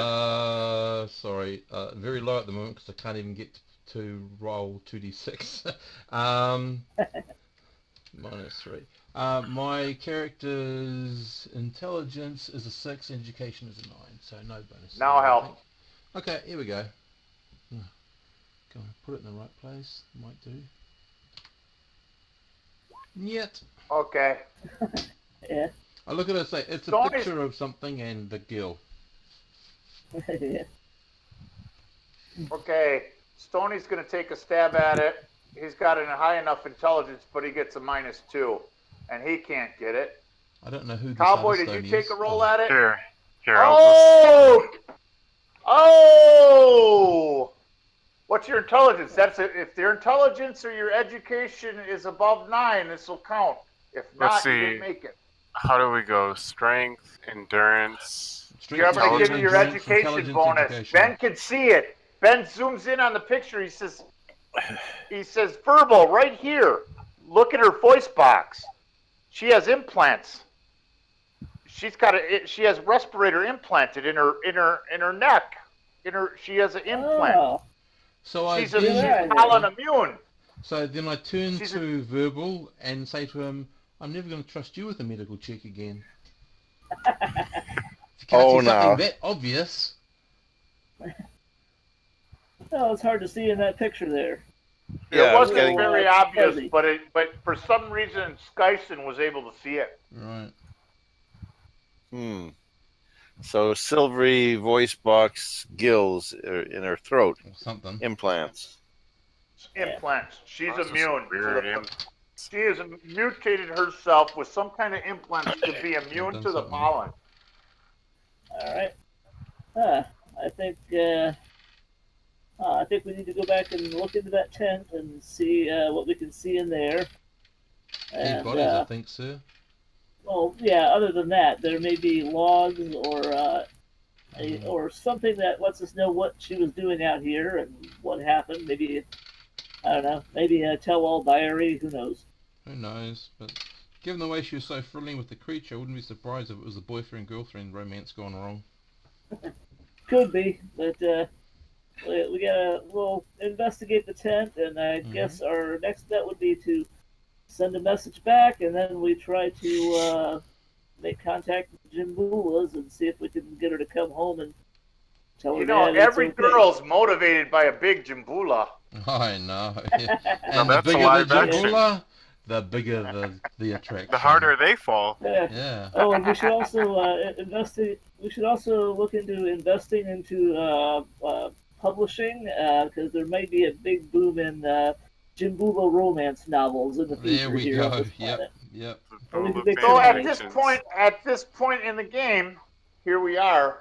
I mean, it's 9:36. We've been at it for 3.5 hours. This could go on and on. Are you going to go back?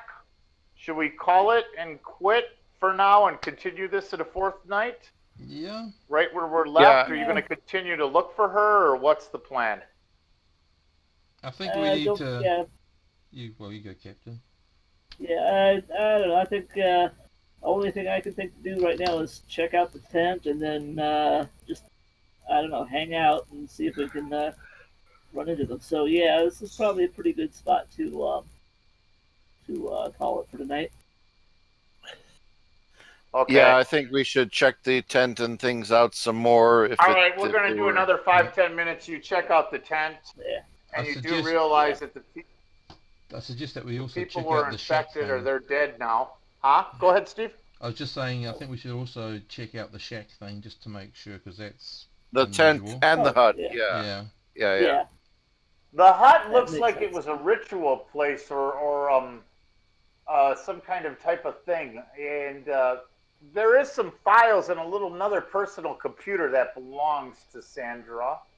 It says it even has her initials on it, and it seems like they've been here intentionally for a while, and now what you're basically so there's the thing to look through. You could open that up and you see that Sandra had this modification before she left, and she's just fascinated. What you do know about her, there's reports about her relationship with the Jumbula, and that she loves the Jumbula, I and she knew loves it was the a planet, and boyfriend-girlfriend thing. she never wants to go back to civilization, no matter what. Yeah. You're also you also notice in the notes of the computer that in the files that she's writing, it's not a computer, it's a log. Yeah. She talks about her telepathy training and how that's made things so much better for her. Okay. And that telepathy is the way to communicate with the Jimbula and the trees, and just how peaceful and magical Jimbalila is. So, Jimbalila, and Captain, that this I've planet needs to be protected. got a title So, for your first book. Romeo and Basically, that's where you Jimbula. could leave. That's where you can leave off. Yeah. You aren't able to bring her back yet, and bringing her back may be even more tricky. But you do have proof that she's alive, and you have proof of what's happened with her. So this is where we're going to leave off. Are you going to pursue further? Are you going to take the little bit of money you can and go back, or try to find out more? Yeah. So you do have this notebook, and it looks like her log. And as you realize that the other people were infected, she's been with the Jimbula, and she's realized her crew is toast. That's all that you do know. So she obviously has some kind of connection or relationship with the Jimbula, which is what she was originally pursuing. And she's alive and healthy. What her motives are, you can't tell because you have psi shields on. She can't penetrate the psi shields. So that much you do know. The Jimbula can stare at you, but they also don't have an effect on you because you have psi shields on. So you have this information, and you are at the facility.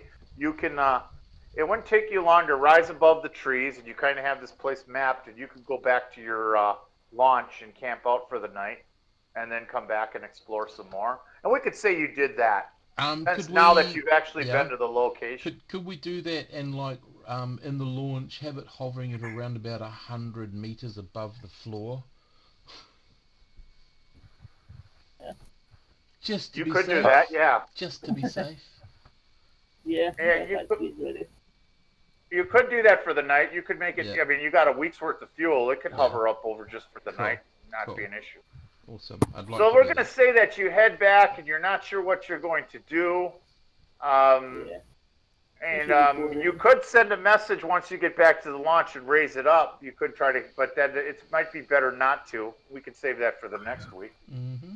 So you are still on the quest for Sandra James on Jimbalila. Okay. Yep. And I think from there, that is Agweedo 7. Okay. In a Sorry. nutshell. I'll stop the recording. Sorry.